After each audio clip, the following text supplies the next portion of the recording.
How does one of the most glamorous women in Hollywood history become notorious for her lack of basic self-care? How did someone with unlimited access to luxury, beauty products, and stylists develop habits that would make even the most laid-back person cringe? Did you hear that? She rarely brushed her teeth. Would you believe that despite being one of the most exotic women in Hollywood, Elizabeth Taylor wasn't exactly big on brushing her teeth? But you don't have to take my word for it. People who were around her, including close friends and insiders, have talked about how her dental hygiene was, well, not great. She apparently didn't brush her teeth regularly, and as you can probably guess, that led to some serious bad breath. We're not talking about the occasional, I just woke up morning breath. This was something strong enough that people noticed, talked about it, and were both shocked and disgusted by it. Now, you'd think she'd be all about keeping every part of herself pristine, but apparently that just didn't extend to her teeth. And this wasn't just a one-time thing. There were consistent reports that she neglected her oral hygiene for years. Compare that to other Hollywood stars of her time, like Audrey Hepburn or Grace Kelly, who were known for being incredibly meticulous about their cleanliness. Even Marilyn Monroe, who had a messy personal life, was obsessed with her appearance and hygiene. But Taylor? She just didn't seem to care as much when it came to brushing her teeth. Now, whether this was laziness, bad habits, or just a lack of concern, who knows? But it's wild to think that someone so glamorous could have something so simple completely overlooked. Toxic love for food. Let's get one thing straight, Elizabeth Taylor loved food. And unlike other foodies who could eat just about anything, Taylor was the more choosy type. She was all about rich, heavy, indulgent meals. So basically, big steaks, buttery mashed potatoes, fried chicken, chocolate cake, the kind of food that makes you want to take a nap right after eating. Now, for most other people, these kinds of meals are only for special occasions, but for Taylor, it was a regular Tuesday dinner. Oh, and just in case you don't think this is so glamorous, well, it gets worse. Not only did she have the habit of eating heavy meals, she mixed that up with the habit of eating in bed, a lot. And as you can imagine, this is already a recipe for a hygiene disaster. She'd lounge around with a tray of food, enjoying her meals while watching TV or reading. But hey, that's not too unusual, right? I mean, who doesn't love a late-night snack in bed? But there is one nasty difference, though. Even right after eating, she wouldn't always clean up after herself. Crumbs, bits of food, even half-eaten leftovers would sometimes just be left there. Some people close to her claimed her bed could get pretty messy, with food remnants sticking around longer than they should. And it wasn't just her bed. She wasn't overly concerned about post-meal hygiene in general. While most people would wipe their hands or freshen up after eating something greasy, she wasn't always in a rush to do that. If she was enjoying her meal, hygiene wasn't exactly a priority.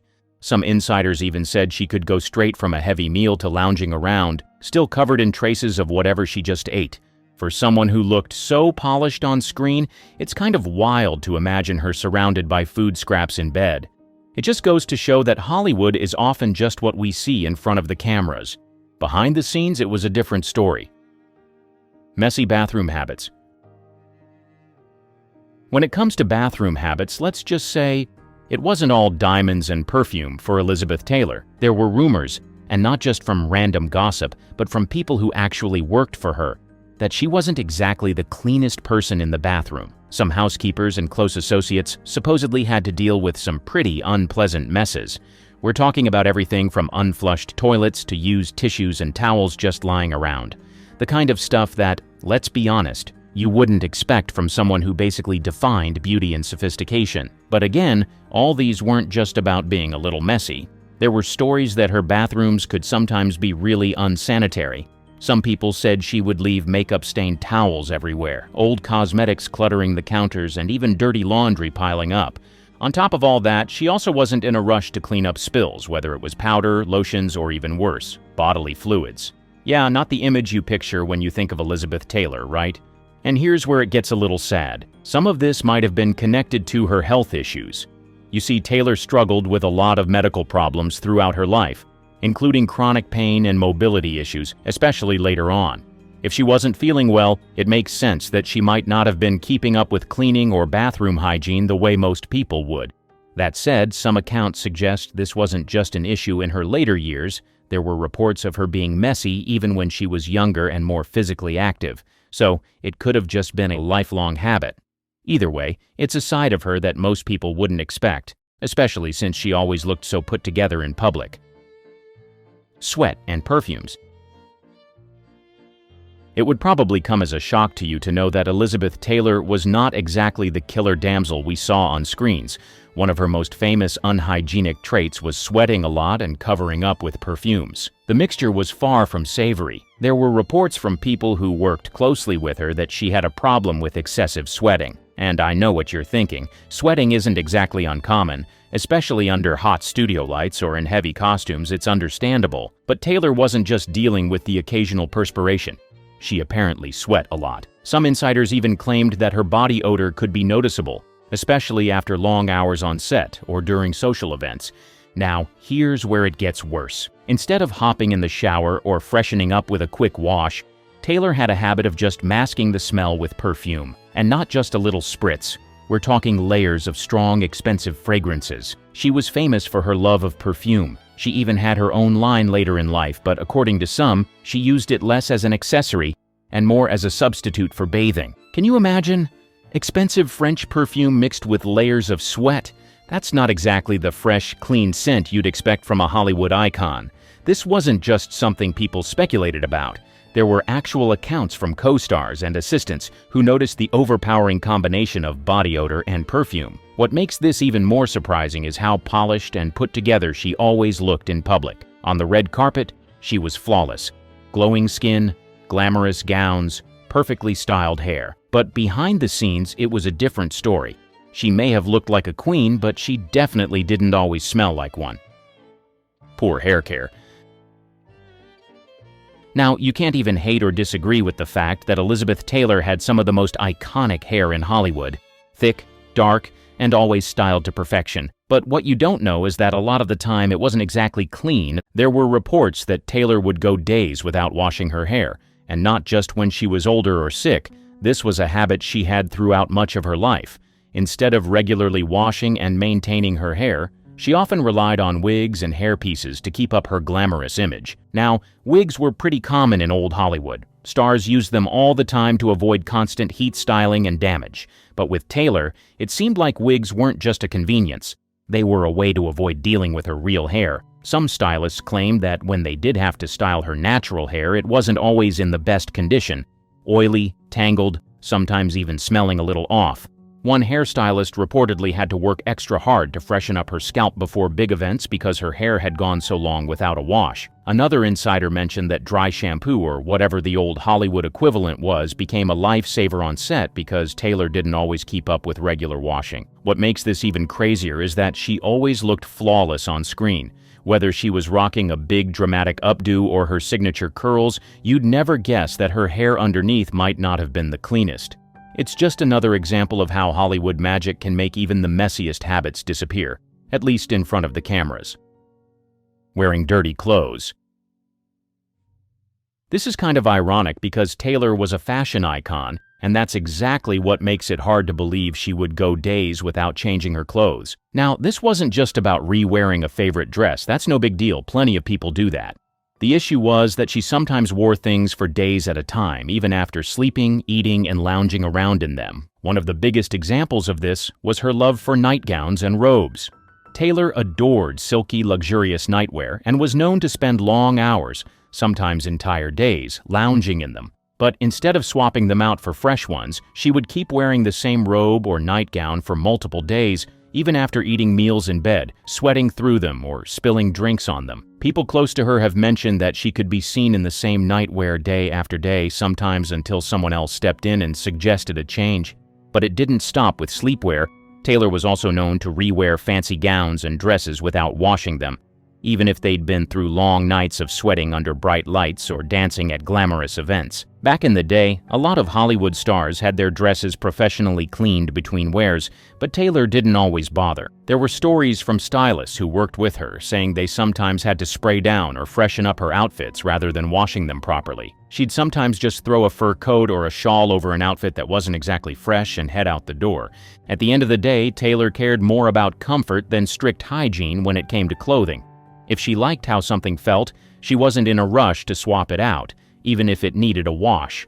Whether it was a silky robe covered in crumbs, a nightgown worn for days, or a fancy dress that had already seen too many parties, Taylor was never one to stress over keeping things perfectly clean. It's a surprising contrast to the perfectly polished image she had in public, but it just goes to show that even Hollywood icons have their not-so-glamorous habits behind the scenes. Now, after all of these shocking revelations, one may ask, why exactly did Taylor have such bad hygiene? Well, there are a lot of theories around that, and some of them might not be so surprising.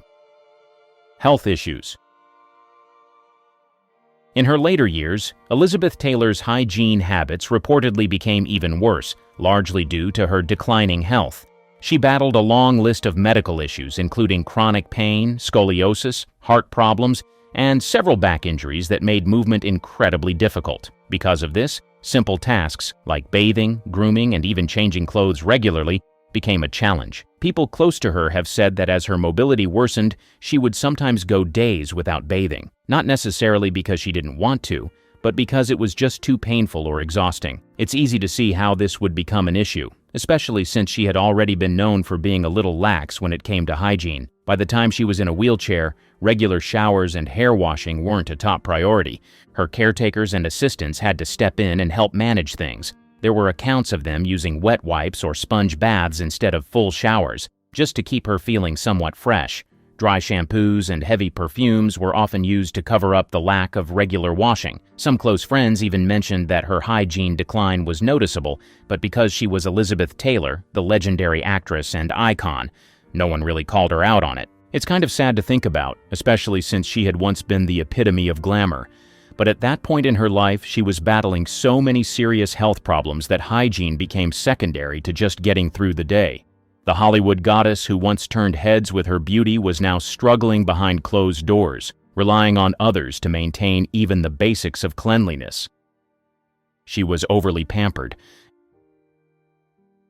Elizabeth Taylor was Hollywood royalty from the time she was a kid, and like many stars who grew up in the spotlight, she never really had to take care of the little things herself, especially when it came to hygiene. Think about it. She became famous at just 12 years old with National Velvet, and from that moment on, she had an army of people making sure she always looked perfect. Hairstylists, makeup artists, wardrobe assistants, everyone was constantly fussing over her, touching her up, and making sure she was red carpet ready at all times. If a strand of hair was out of place, someone fixed it for her. If her dress had a wrinkle, someone else smoothed it out. All of these treatments would eventually take a toll. When you grow up with people constantly handling your appearance, you never really learn how to take care of yourself in the way that most people do. Taylor likely never had to worry about washing her own clothes, brushing out tangles in her hair, or making sure her bedsheets were clean. There was always someone who would take care of it for her. If she wanted a fresh dress, she didn't have to think about washing the one she just wore. She just picked out another from her endless wardrobe, and an assistant would eventually deal with the laundry. If her sheets were dirty from eating in bed, someone else was responsible for changing them. She never had to lift a finger, so she probably never even thought about whether things were clean or not. So because of this, Taylor probably never developed strong personal hygiene habits, not because she was lazy, but because she never had to. When someone grows up in an environment where everything is taken care of for them, they don't have the same awareness about cleanliness as someone who has to do it themselves. For example, most people know that if they don't wash their laundry, their clothes will start to smell. But Taylor? That was never a problem she had to deal with. She could re-wear the same nightgown or robe for days, and if it got dirty, someone else would eventually handle it. The same thing applied to her hair care and bathing habits. If a stylist was constantly working on her hair, she didn't need to wash it herself regularly. If she had a personal assistant who could freshen her up with perfume or a quick touch-up before public appearances, she didn't have to worry as much about showering. Over time, this likely led to a more relaxed attitude about hygiene, because it was never her responsibility to maintain it. This kind of treatment didn't just stop when she became an adult. It followed her throughout her entire life. Taylor was one of the most high-maintenance stars in Hollywood, but that didn't mean she maintained herself. Instead, she had an entire team of people handling her every need, from dressing her to styling her to even helping her get around when her health started to decline. By the time she was older and struggling with mobility issues, her hygiene habits had already been so relaxed that they only got worse. Without assistance to help her, she probably wouldn't have bothered to change clothes, freshen up, or keep things tidy at all. Elizabeth Taylor wasn't necessarily lazy about hygiene.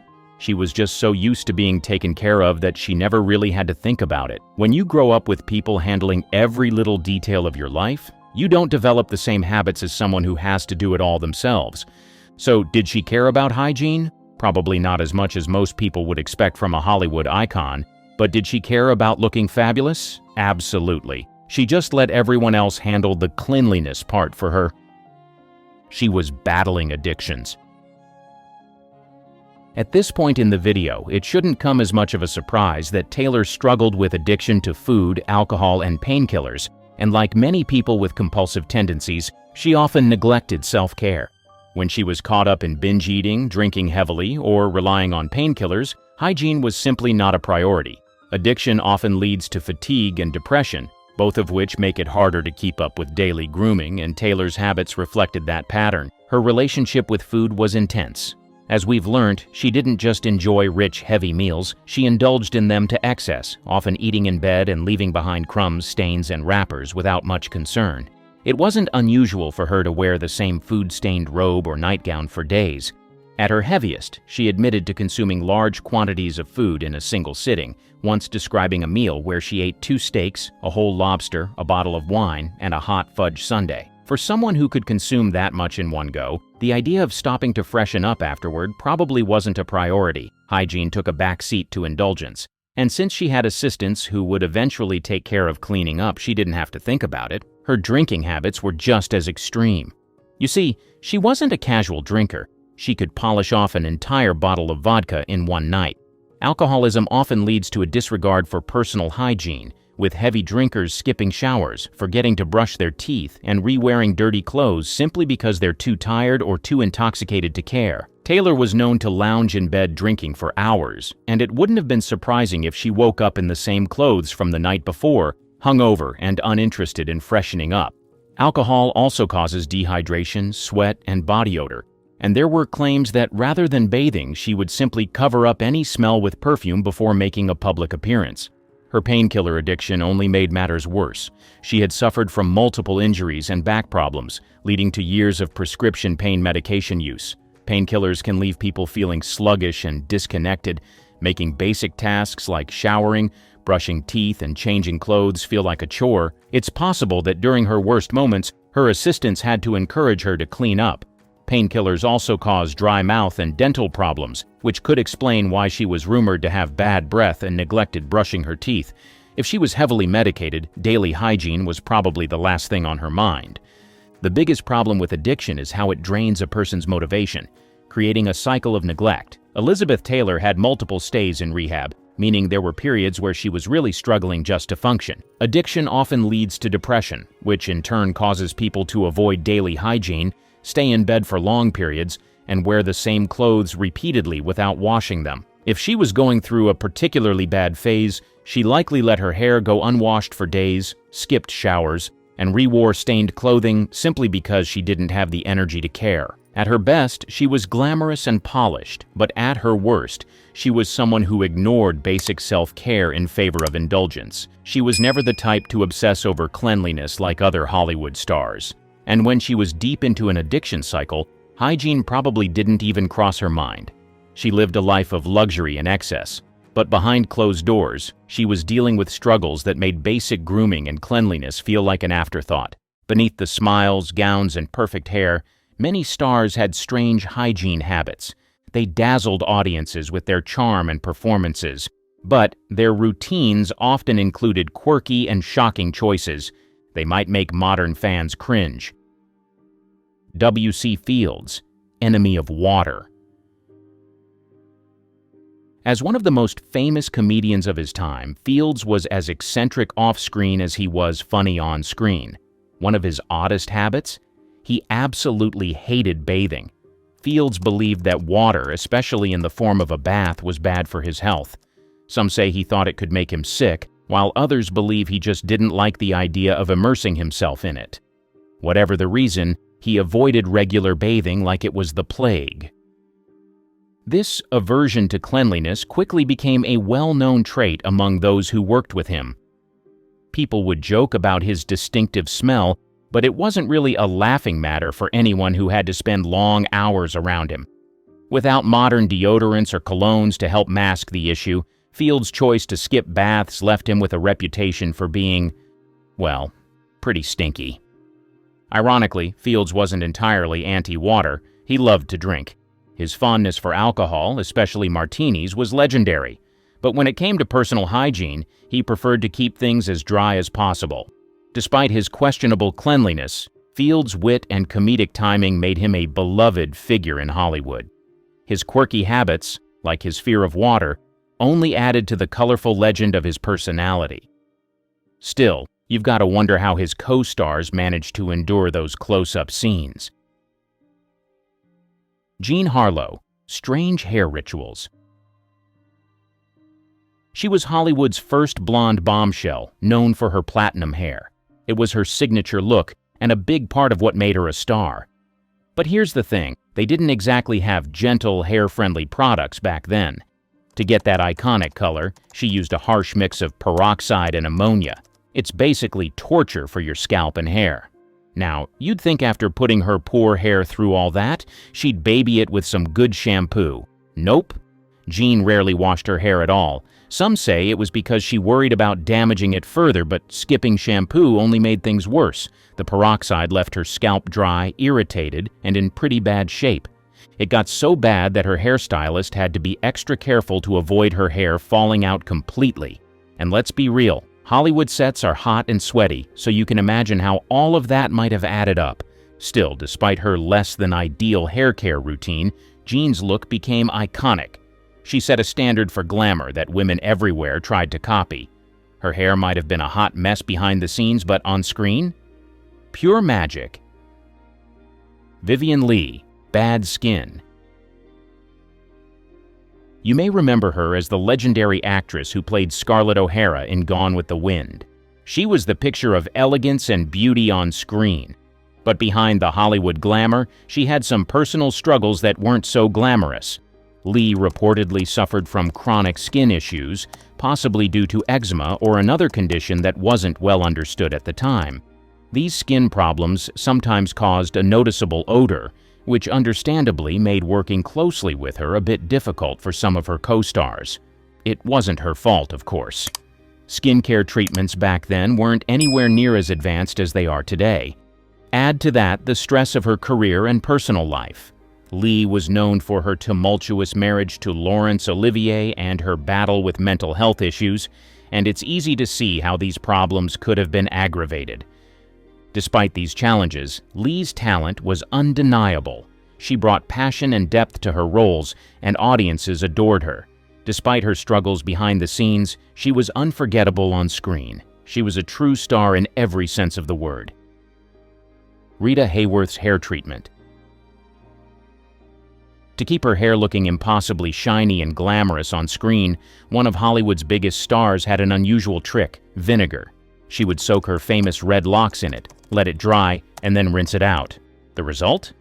Hair that glowed under the lights and became one of her most recognizable features.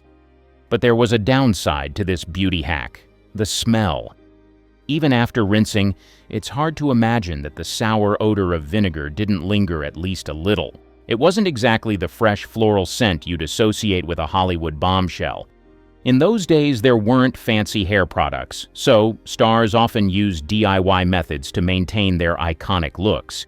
In this case, it worked like a charm for the cameras, even if it might not have been the most pleasant for her co-stars during close-ups. Glamour, as they say, comes at a price. Carole Lombard's luxury baths. They said Carole Lombard indulged in a luxury. It was like soaking in a tub of champagne. The glamorous Hollywood star reportedly treated herself to these bubbly baths, adding an over-the-top sparkle to her reputation. It sounds like the ultimate symbol of old-school Hollywood decadence, doesn't it? But not everyone is convinced it was a real habit. Some think the story fed her star persona, not her self-care. After all, champagne isn't cheap, and it's hard to picture someone pouring bottles of it into a tub on the regular. Still, whether it was fact or just clever publicity, the idea of champagne baths became part of Lombard's legendary image. And let's be honest, it's a story as effervescent and unforgettable as she was. Mae West's perfume smell. She may have been the queen of being bold and unforgettable, but her love of perfume took things to a whole new level. She didn't just spritz a little here and there. She practically bathed in the stuff. Mae was known for dousing herself in so much perfume that the scent became overpowering, filling every room she entered and sticking around long after she left. Her co-stars often found it a bit much. Some even complained it was hard to focus with her strong fragrance. And audiences who got too close to her had the same reaction. It was like her perfume had its own gravitational pull. But hey, this was Mae West we're talking about. She was larger than life in every way, and her signature cloud of perfume was just another part of her unforgettable charm. Subtlety? That was never her style. Ava Gardner's spare toothbrush. One of Hollywood's most glamorous stars had a strange habit. She would sometimes use her dog's toothbrush. This left many people scratching their heads. She found it easier to use her pup's brush to clean her teeth than to go to the store for a new one. Now, this might sound downright bizarre, and honestly a bit unhygienic, but in her mind it was just a simple, practical choice. She didn't see the big deal, especially when it saved time and effort. This quirky habit offers an interesting glimpse into the more down-to-earth side of her life, reminding us that even the most glamorous stars can have their odd routines and preferences. Hollywood is full of eccentric stories, and this one is certainly a standout. It may not be her most elegant detail, but it adds a relatable twist to her perfect, sophisticated image. After all, being a star doesn't always mean sticking to the most conventional routines. Sometimes it means doing things that seem a little quirky or out of the box, like borrowing your dog's toothbrush for a quick brush. Elizabeth Taylor, pet mom.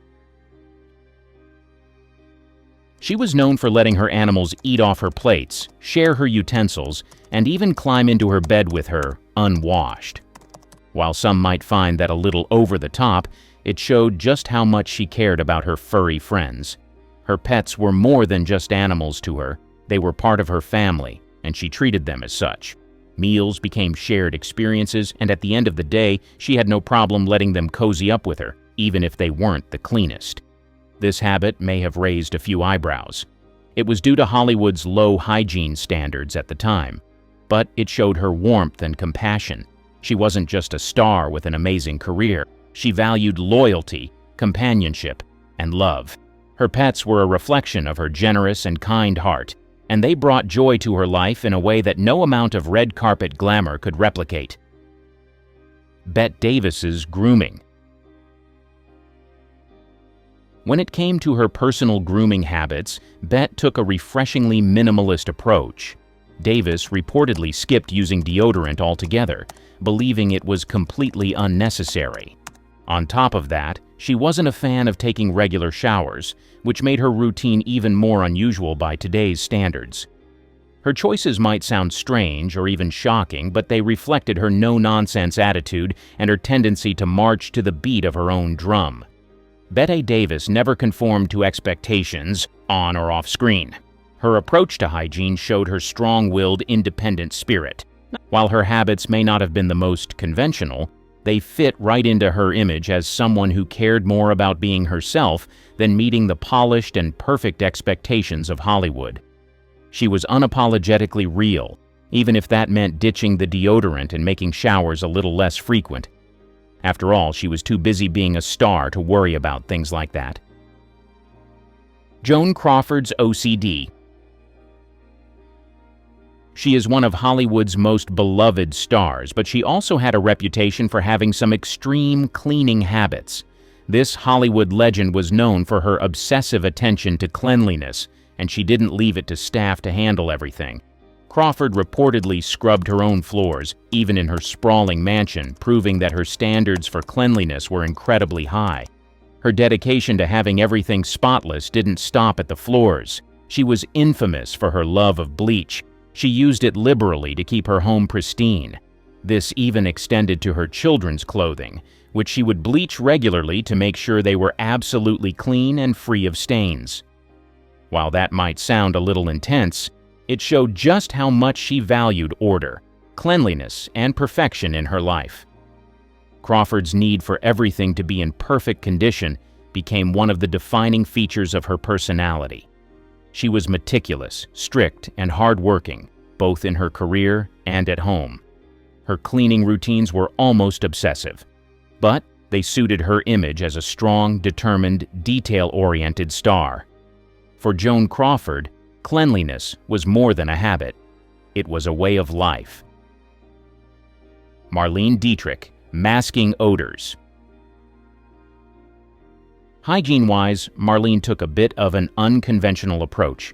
Instead of focusing on frequent baths, Dietrich reportedly relied on heavy doses of cologne to mask body odor. Rather than bathe all the time, she would spritz her favorite fragrance to stay fresh and alluring. While it might not have been the most traditional way to maintain personal hygiene, it fit right into her persona as someone who lived by her own rules and marched to her own beat. Dietrich's method of using cologne as her go-to solution showed her commitment to maintaining her classic allure without getting too caught up in routine practices.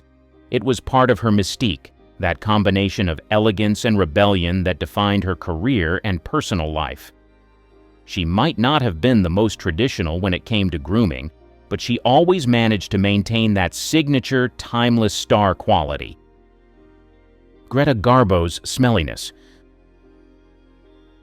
Unlike many of her glamorous peers, Garbo steered clear of perfumes and deodorants altogether. She preferred to embrace natural body odors rather than mask them with heavy fragrances, which was a stark contrast to the beauty standards of Hollywood at the time. While most stars used sweet-smelling perfumes and products to project that classic, polished, and glamorous image, Garbo stayed true to her own preferences and natural style. She wasn't one to conform to the typical Hollywood mold, and her choice to avoid these scented products only added to her enigmatic, independent aura. This choice might have seemed unconventional to many, especially in a time when signature fragrances and delicate scents were considered part of a star's appeal. But Greta Garbo's decision reflected her nonconformist personality and her desire to prioritize her own comfort over expectations. She stayed authentic to herself, even when that meant skipping the perfume and deodorant routines that defined the era's idea of glamour. Clark Gable's oral hygiene. As one of the most legendary leading men in Hollywood history, was known for his charm, charisma, and status as the king of the silver screen. However, he had one major personal hygiene quirk that caused quite a stir. He reportedly hated brushing his teeth. This little detail wasn't just a minor habit. It reportedly led to him having bad breath, which became a significant issue for his co-stars. One of the most well-known examples of this was during the filming of Gone with the Wind, where he shared intimate scenes with Vivien Leigh. The close proximity during these scenes meant that his bad breath became a noticeable problem, making things a bit awkward on set. While Gable could captivate audiences with his on-screen magnetism and strong presence, this habit showed a more human, less than perfect side of the Hollywood legend.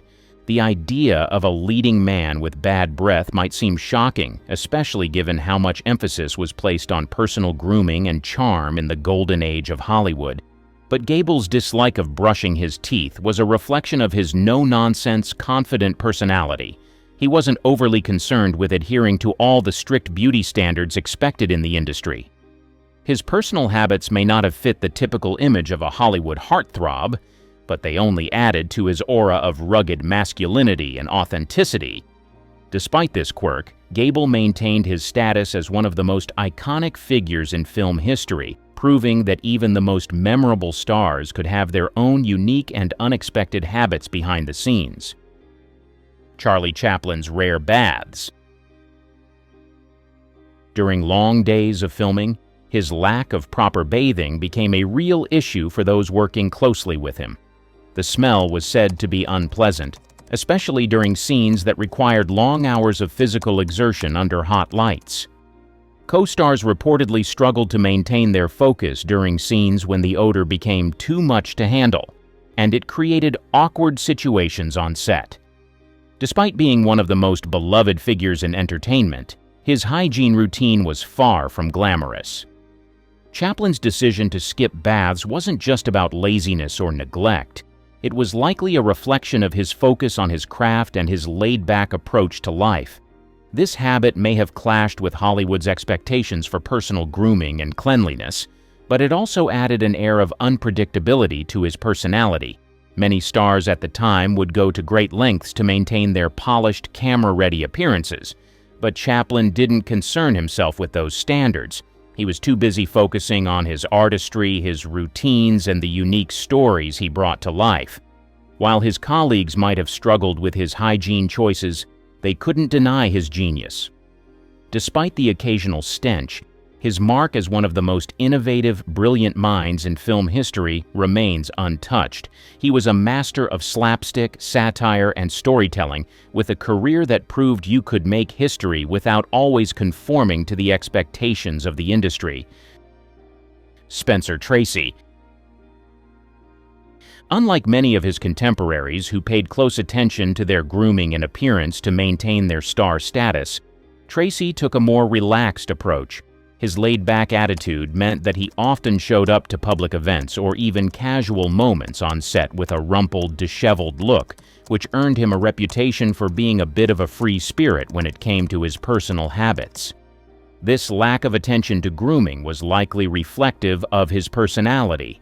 Tracy was known to prioritize his work and his craft over external appearances. He was deeply committed to his roles and to his craft as an actor, often focusing on character development rather than spending time worrying about whether he looked perfectly put together. While his unkempt style and casual approach to personal hygiene might not have aligned with the glamorized image of a Hollywood star, it added a sense of authenticity to his life and career. Tracy wasn't obsessed with perfection, and his down-to-earth nature allowed him to connect with audiences in a way that felt real and genuine. His performances remain iconic, showing that substance could trump style, even in the glitzy world of Hollywood. Hedy Lamar's beauty routine.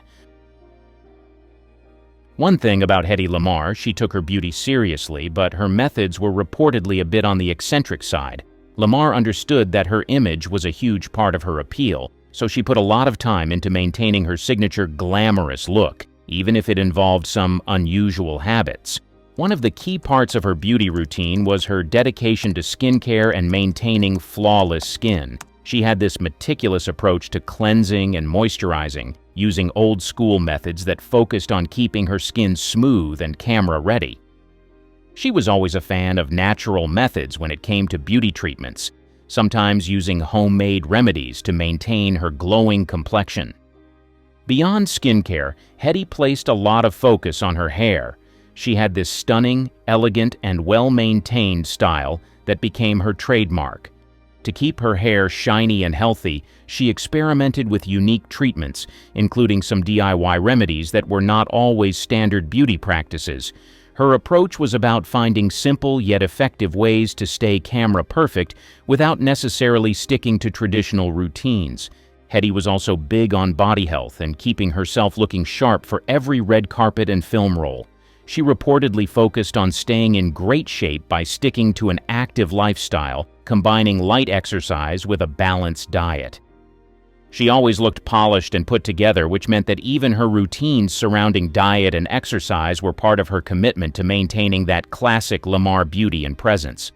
Her whole beauty regimen, while a bit eccentric by today's standards, showed her commitment to staying ahead of the Hollywood beauty curve. Lamarr's approach was a combination of old Hollywood glamour, innovative beauty hacks, and an emphasis on simplicity and natural beauty solutions. She was definitely ahead of her time in how she prioritized her self-image while remaining confident and unique in her approach. Marilyn Monroe's excessiveness. It's rumored that she took multiple baths a day, which might seem excessive to some. But for Monroe, it was likely part of her dedication to staying fresh and maintaining her signature glowing, flawless skin.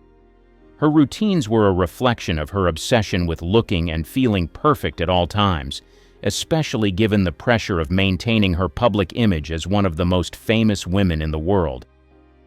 Beyond her frequent baths, Monroe had a pretty intense beauty regimen that was anything but simple. She relied heavily on various products and treatments to keep her skin and hair in pristine condition. Her skin, for example, was always radiant and smooth, and it's said that she would go to great lengths to ensure it stayed that way. Monroe would use luxurious creams, serums, and oils to maintain that dewy, camera-ready glow. Her commitment to beauty routines was so important that it sometimes became an all-consuming part of her daily life. Her hair was another thing she was very particular about. Monroe famously maintained her platinum blonde look with consistent upkeep, often using peroxide to keep her hair the perfect shade of blonde. While her hair was undeniably iconic, the process to keep it looking shiny and flawless reportedly involved a lot of trial and error. The frequent treatments took a toll on her hair at times, but it was a small price to pay for that signature look that the world came to associate with her. Monroe's reliance on these routines was reflective of her need to uphold her carefully crafted image. Every bath, every beauty product, and every treatment was part of her larger effort to embody the glamorous, alluring persona that made her one of the most photographed and celebrated faces of her era. While some of her habits may have seemed over the top or excessive, they worked perfectly to maintain the unforgettable Marilyn Monroe look that defined Hollywood glamour in the 1950s and 60s. Some of the most talented Hollywood stars didn't just have talent, they were also gorgeous and charming too. What you don't know is that some of them had horrible personal hygiene that made them a pain to work with. From sweaty feet to skipping bath time, some of these hygiene practices would leave you in shock. Elmo Lincoln's dirtiness. He swung onto the scene back in 1918 with Tarzan of the Apes, and while he looked rugged and wild apparently, it wasn't all just for the role. People on set had plenty to say about his personal hygiene, or lack thereof. Elmo had a reputation for skipping out on the basics, like bathing regularly or keeping his hair in check. Considering his role involved wearing little more than a loincloth and swinging around the jungle, you'd think staying fresh might have been a priority. But no, the guy was often described as unkempt, and the sweaty, dirty look wasn't always movie magic. Crew members would complain about having to deal with him up close, especially during long shoots under the hot lights. And with Hollywood still figuring out soundstage ventilation and makeup tricks back then, let's just say his on-set aroma probably didn't help morale. Elmo's Tarzan might have been a hit with audiences, but behind the scenes his grooming, or lack thereof, wasn't winning him any fans among his co-workers. It's a little ironic. He played a man raised by apes, but apparently he didn't mind taking some of that jungle lifestyle home with him. Mabel Norman's lack of self-care. Funny, talented, and unapologetically herself, Mabel didn't just act. She was also a writer, producer, and director, breaking ground in an industry dominated by men. But as much as people admired her comedic genius, she was also the subject of gossip, and her hygiene habits, or lack of them, were often a topic of conversation. For starters, Mabel wasn't the type to obsess over appearances like many of her contemporaries. In an era where stars were expected to exude glamour and perfection, Mabel's bohemian lifestyle set her apart. She was known to show up to set looking a bit disheveled, with hair that hadn't been brushed and clothing that hadn't seen the laundry in a while. Costumers and makeup artists reportedly had to work overtime to transform her into the polished image fans saw on screen. Then there were the stories about her personal belongings. Mabel was notorious for carrying around a cluttered, chaotic handbag that reportedly smelled less than pleasant. It was said to be stuffed with all sorts of random items, from crumpled notes to half-eaten snacks, and it seemed to be more of a mobile trash can than a purse. People who got a glimpse of it would often joke about its state, but Mabel herself didn't seem to care. Her home life was no different. Mabel's house was reportedly a whirlwind of clutter, with piles of clothes and personal items scattered everywhere. Guests described it as messy but oddly charming. Just like Mabel, it wasn't filthy or unsanitary. But it was definitely the opposite of the pristine, meticulously decorated homes that other stars of the time proudly displayed. Part of this may have been due to her demanding lifestyle. Mabel worked long hours, and when she wasn't on set, she was out living life to the fullest. She loved socializing, and she had a wild side that often led to late-night parties and carefree mornings. Hygiene and tidiness probably weren't high on her list of priorities when she was busy juggling her career and her social life. Her habits extended beyond herself to her pets. Mabel loved animals and was known to keep several dogs around, which only added to the chaos of her home. Visitors often noted the strong smell of wet dog lingering in the air, which she seemed to take in stride. Despite all this, Mabel's charm and talent often overshadowed her eccentricities. People loved her for her quick wit, her ability to make others laugh, and her refusal to conform to Hollywood's rigid standards. She was a free spirit who lived life on her own terms, and while her hygiene habits might not have been picture perfect, they were just one part of her colorful personality. Tragically, Mabel's life was cut short at the age of 37 due to tuberculosis, and much of the gossip about her faded into the background of her legacy as a comedic trailblazer. But for those who knew her, her quirks, including her unconventional approach to cleanliness, were part of what made her unforgettable. Errol Flynn's odor. Imagine stepping onto the set of a big Hollywood blockbuster, ready to lock eyes with the most dashing leading man of the era, only to catch a whiff of someone who clearly hasn't seen a bar of soap in days. That's what it was like working with Errol Flynn, the ultimate swashbuckling heartthrob who, let's be honest, was as famous for his charm as he was for skipping the bathtub. Flynn wasn't just a little lax about hygiene, he practically waged a personal crusade against it. Bathing regularly? Not his thing. Rumor has it he could go days, sometimes weeks, without so much as splashing water on himself. To make matters worse, he'd rewear the same clothes over and over until they were, shall we say, well-seasoned. Fresh laundry wasn't on his radar when there were drinks to be poured, cigars to be smoked, and wild nights to be had. And those wild nights? Oh, they definitely added to the ambiance around him. Between the heavy drinking, chain-smoking, and general life-of-the-party antics, Flynn became a walking cocktail of odors that could clear a room, or at least give his co-stars second thoughts about getting too close during a scene. But here's the kicker. Nobody dared to complain. Flynn's charm was so overwhelming that people put up with it. Sure, the love scenes might have required a deep breath of courage, and maybe a shallow one of air, but who could resist the allure of Hollywood's greatest rogue? He was larger than life, and apparently, so was the smell that followed him. Errol Flynn didn't just live by his own rules, he embodied them. Hygiene might have taken a back seat, but for his fans, that devil-may-care attitude was part of the package. If nothing else, Flynn proved you could live unapologetically and still make people swoon, no matter how long it's been since your last bath. But speaking of unpleasant smells, this next star deserves a mention. Ava Gardner and deodorants. Her dazzling smile, perfectly coiffed hair, and magnetic presence make her seem untouchable, otherworldly even. Then, you catch the smell. That's when the myth of Ava Gardner, the sultry screen siren, starts to crumble a little. Because Ava? She didn't exactly believe in deodorant. Oh, Ava was stunning, no doubt about it. She had a natural beauty that made her a favorite of directors and fans alike. But she also had a devil-may-care attitude when it came to personal hygiene. Instead of reaching for deodorant or perfumes, she preferred to go au naturel, embracing whatever came her way, including her body odor. And let's just say it didn't always go unnoticed. Some of her co-stars reportedly found it challenging to keep a straight face during close scenes, but who was going to call her out? She was Ava Gardner, after all, a walking, talking goddess. Part of her nonchalance came from her upbringing. Growing up in rural North Carolina, she didn't have the kind of polished, high-maintenance lifestyle that some Hollywood starlets were used to. She was down-to-earth, unpretentious, and unapologetically herself. Bathing? Sure, when she felt like it. But obsessing over smelling like roses? Not her style. It's almost fitting that someone as wild and free-spirited as Ava would embrace her natural side so fully. She lived her life on her own terms, whether it was her career, her tumultuous love affairs, or her approach to personal care. or lack thereof. And honestly, it only added to her mystique. She wasn't trying to be perfect.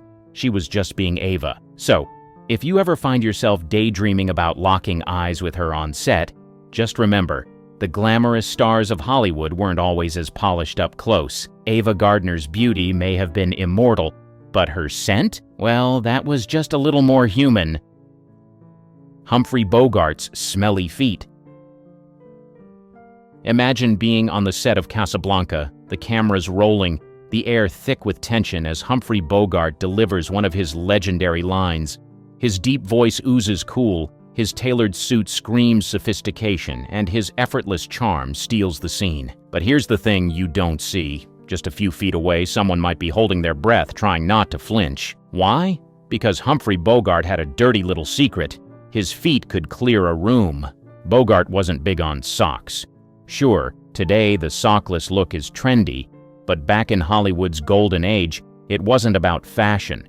It was about practicality. Or maybe it was sheer indifference. Bogey would slide into his shoes day after day, letting sweat and grime work their magic, marinating the insides until the smell was impossible to ignore. You know that sour, stale smell of well-worn leather shoes that haven't seen fresh air in too long? Multiply that by a Hollywood career's worth of skipped socks and you've got Bogey's signature scent. His co-stars weren't immune to the olfactory assault. During those iconic close-ups, when chemistry had to crackle on screen, it took more than acting chops to keep a straight face. It's said that some cast members avoided standing too close when they could help it, though nobody dared to call him out. He was Humphrey Bogart, after all, the star who could light up the screen even if his feet could practically light up a hazard sign. What's particularly fascinating is how much pride Bogart took in his appearance otherwise. His wardrobe was impeccable. His suits were always tailored to fit like a glove, his ties perfectly knotted, and his trademark trench coat was never less than pristine. He had the aura of a man who had it all together, until you got close enough to realize he'd skipped an essential step: fresh socks. And let's not forget the era he lived in. Back then, the technology for combating odors was, well, limited. Deodorants were basic, and foot powders existed, but let's be honest, Bogey wasn't the type to bother. This was a man who didn't have time for frivolities like foot care. He was too busy perfecting his on-screen persona as the ultimate tough guy. Yet, it's almost poetic in a way. Bogart's disregard for his feet mirrors his larger-than-life persona. He didn't play by the rules, extending from his career choices to his wardrobe. He was unapologetically himself, sweaty feet and all, and somehow that just made him even more magnetic. So the next time you watch him sweep Ingrid Bergman off her feet in Casablanca, just remember, behind every smoldering look and smooth line was a man whose shoes told a very different story. It's a testament to his undeniable charisma that even the most pungent of quirks couldn't tarnish his legacy. Humphrey Bogart remains a legend, not just for his unforgettable performances, but for the very human imperfections that made him so real. Marlene Dietrich and her costumes. Now there's a name that just screams old-school Hollywood glamour. She had it all: the cheekbones, the smoldering voice, the killer wardrobe. But behind all that sparkle was a little secret that wasn't so shiny. Marlene had a serious thing about not washing her costumes. Yep, the same outfits that made her look like a goddess on screen were, in reality, kind of ripe. Here's the deal. Marlene was obsessed with her wardrobe. And honestly, who could blame her? Those costumes were practically works of art. Delicate fabrics, intricate beadwork, sequins catching every light. She wasn't about to let some clunky old cleaning process ruin her masterpieces. But instead of figuring out a solution, she just said, "Nah, I'll skip it." And that's where things got, well, funky. Picture all the hours under blazing studio lights, her costumes soaking up sweat like a sponge. Then she'd wear them again and again. Day after day, the sweat would build up, and no matter how glamorous the outfit looked, it started to carry a not-so-glamorous smell. Perfume can only do so much, you know? Eventually, people started to notice. Co-stars, crew members, anyone standing close enough to breathe the same air. Now, imagine being the actor playing opposite her, leaning in for a big romantic scene. All the elegance and mystique that Dietrich brought to the screen couldn't mask the fact that her gown was working overtime in the scent department. But of course, no one dared to say a word. I mean, this was Marlene Dietrich, the Marlene Dietrich, Hollywood royalty. Complaining about her wasn't exactly a career move. The thing is, it wasn't like she was unhygienic in other ways.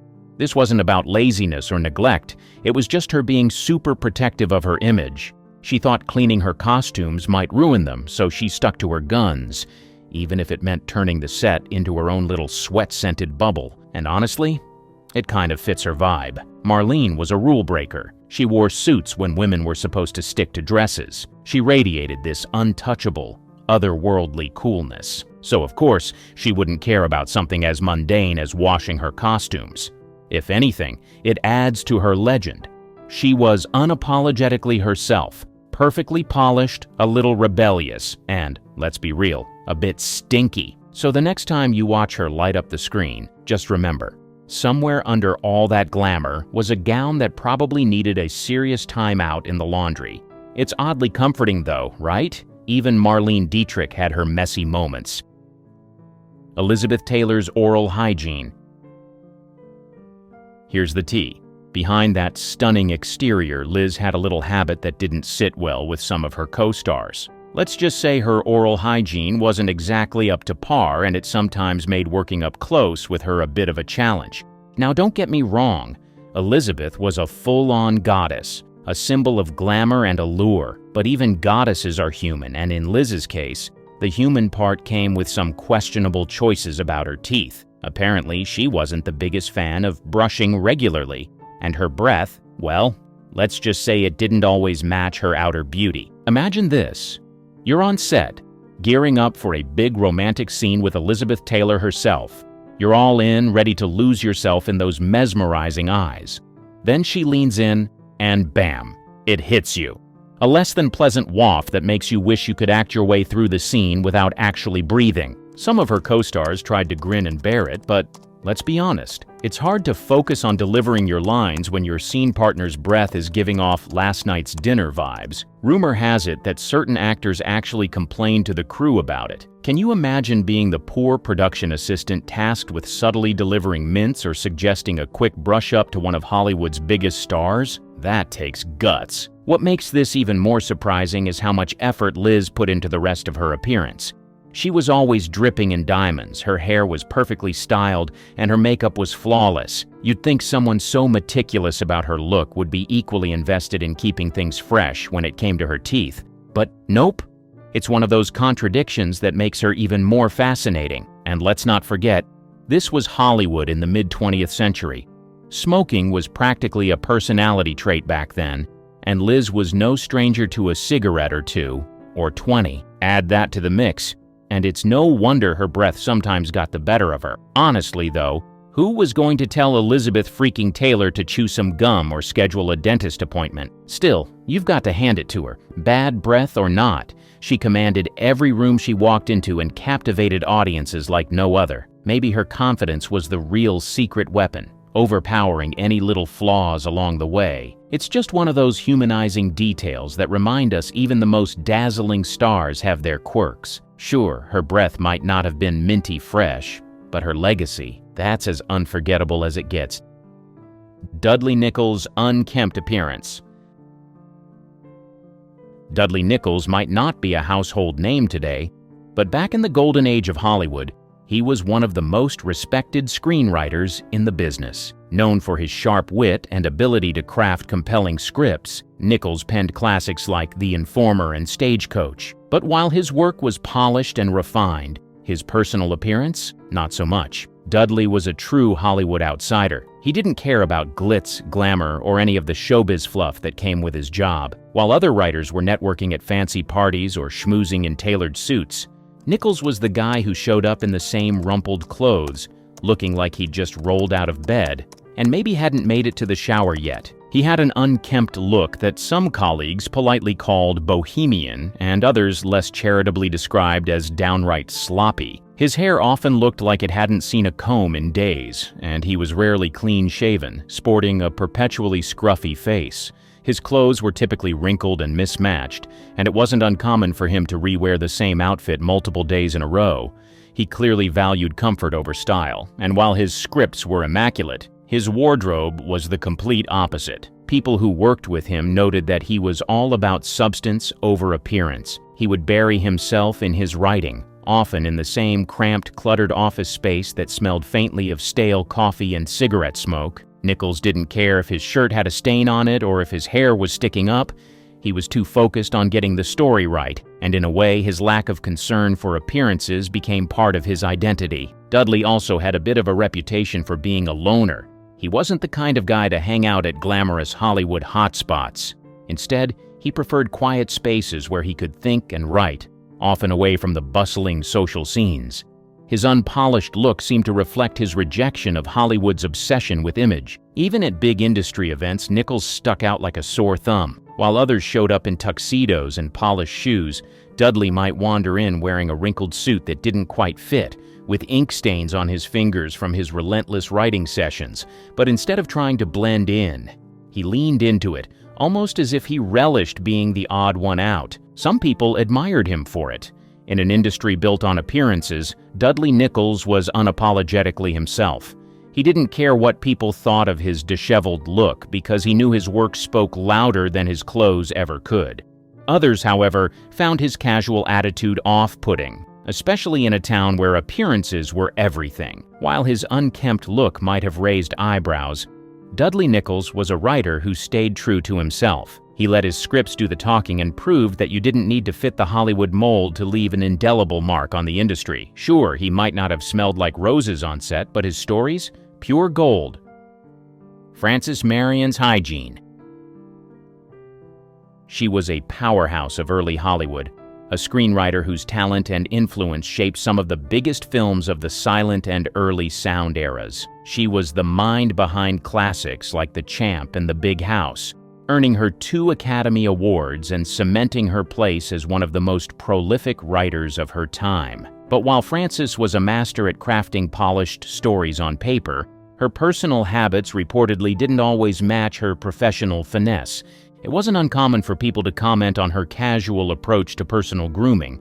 Frances was known for being so immersed in her work that things like meticulous cleanliness took a back seat. Those close to her described her as having a creative whirlwind energy, always on the go, bouncing between ideas, and often too preoccupied with her next project to fuss over her appearance. Her outfits were often functional rather than fashionable, and she was known to repeat them without much concern for the Hollywood standard of perfection. She wasn't the type to spend hours getting dolled up. She was more interested in the work itself.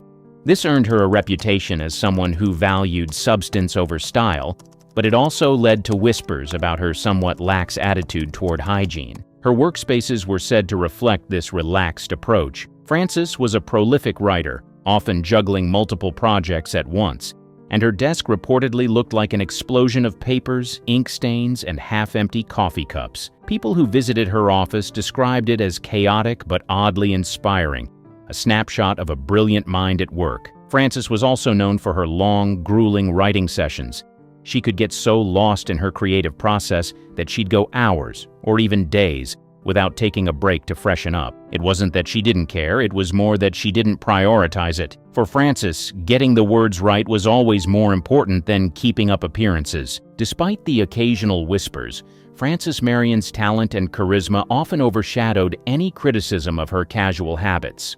She was a trailblazer in an industry that wasn't exactly welcoming to women at the time, and she broke barriers with her skill and determination. In many ways, her relaxed approach to hygiene mirrored her defiance of Hollywood's rigid expectations.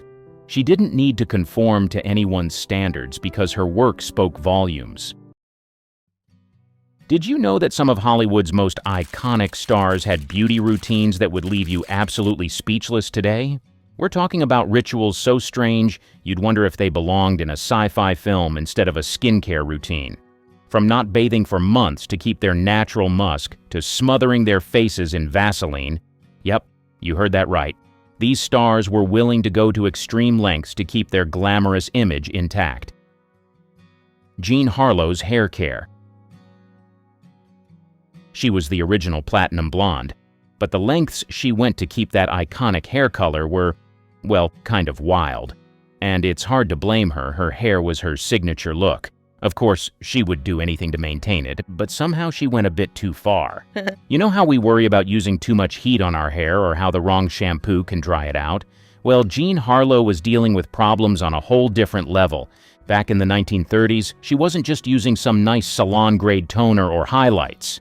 No, Jean was practically bathing her hair in a brutal cocktail of peroxide and ammonia, stuff that would make any modern stylist cringe. Well, in her defense, this was before the days of gentle conditioning bleaches. It was like she was frying her hair with chemicals. She and her hairdresser had a secret mix that they kept under wraps, but it was essentially straight-up bleach, and she'd do it again and again, all to keep up that platinum look that became her signature. But then, if you think about it, it kind of paid off. That look made her a superstar. The studio loved it, the fans loved it, and she was often called the blonde bombshell because of that striking hair. But there's always a price to pay, and in this case, the peroxide wasn't kind to her scalp. We're talking burns, scabs, thinning hair. It got so bad that her hair started falling out in patches. The pain must have been excruciating, but Jean was committed. She wasn't about to change her look, even if it meant wearing wigs to cover up the damage when things got really rough. On top of all that, she didn't have the luxury of stepping back and letting her natural hair grow out, because that platinum blonde was her whole brand. And that's the thing with old Hollywood, right? It's easy to get caught up in the glamour, but behind the scenes, they were often doing some pretty extreme stuff to stay on top. Jean's story is a little bit tragic too. She passed at a young age, just 26, due to kidney failure. And while her hair struggles might seem like a small detail in the grand scheme of things, it shows that she was a woman trying to meet impossible standards. Carole Lombard chilling baths. Every single morning, without fail, Carole would take an ice-cold shower. And I mean ice-cold, not just lukewarm or a little chilly. Most of us wouldn't dream of doing that, but for Carole, it was a ritual. She swore by it, claiming it helped keep her skin tight, glowing, and youthful. Now, this wasn't some modern-day wellness trend she picked up. This was back in the 1930s when people weren't exactly talking about cryotherapy or cold plunges. But Carole believed that if you wanted to look fresh, you had to wake yourself up the hard way, and she truly thought the shock of cold water would keep her skin from sagging, almost like a daily facelift without the scalpel. In her Hollywood mansion, maybe just before a long day of shooting, up before the sun, steeling herself for that frigid splash. She'd step into that cold stream like it was nothing, probably laughing at the idea of it bothering her. Because that was Carole for you.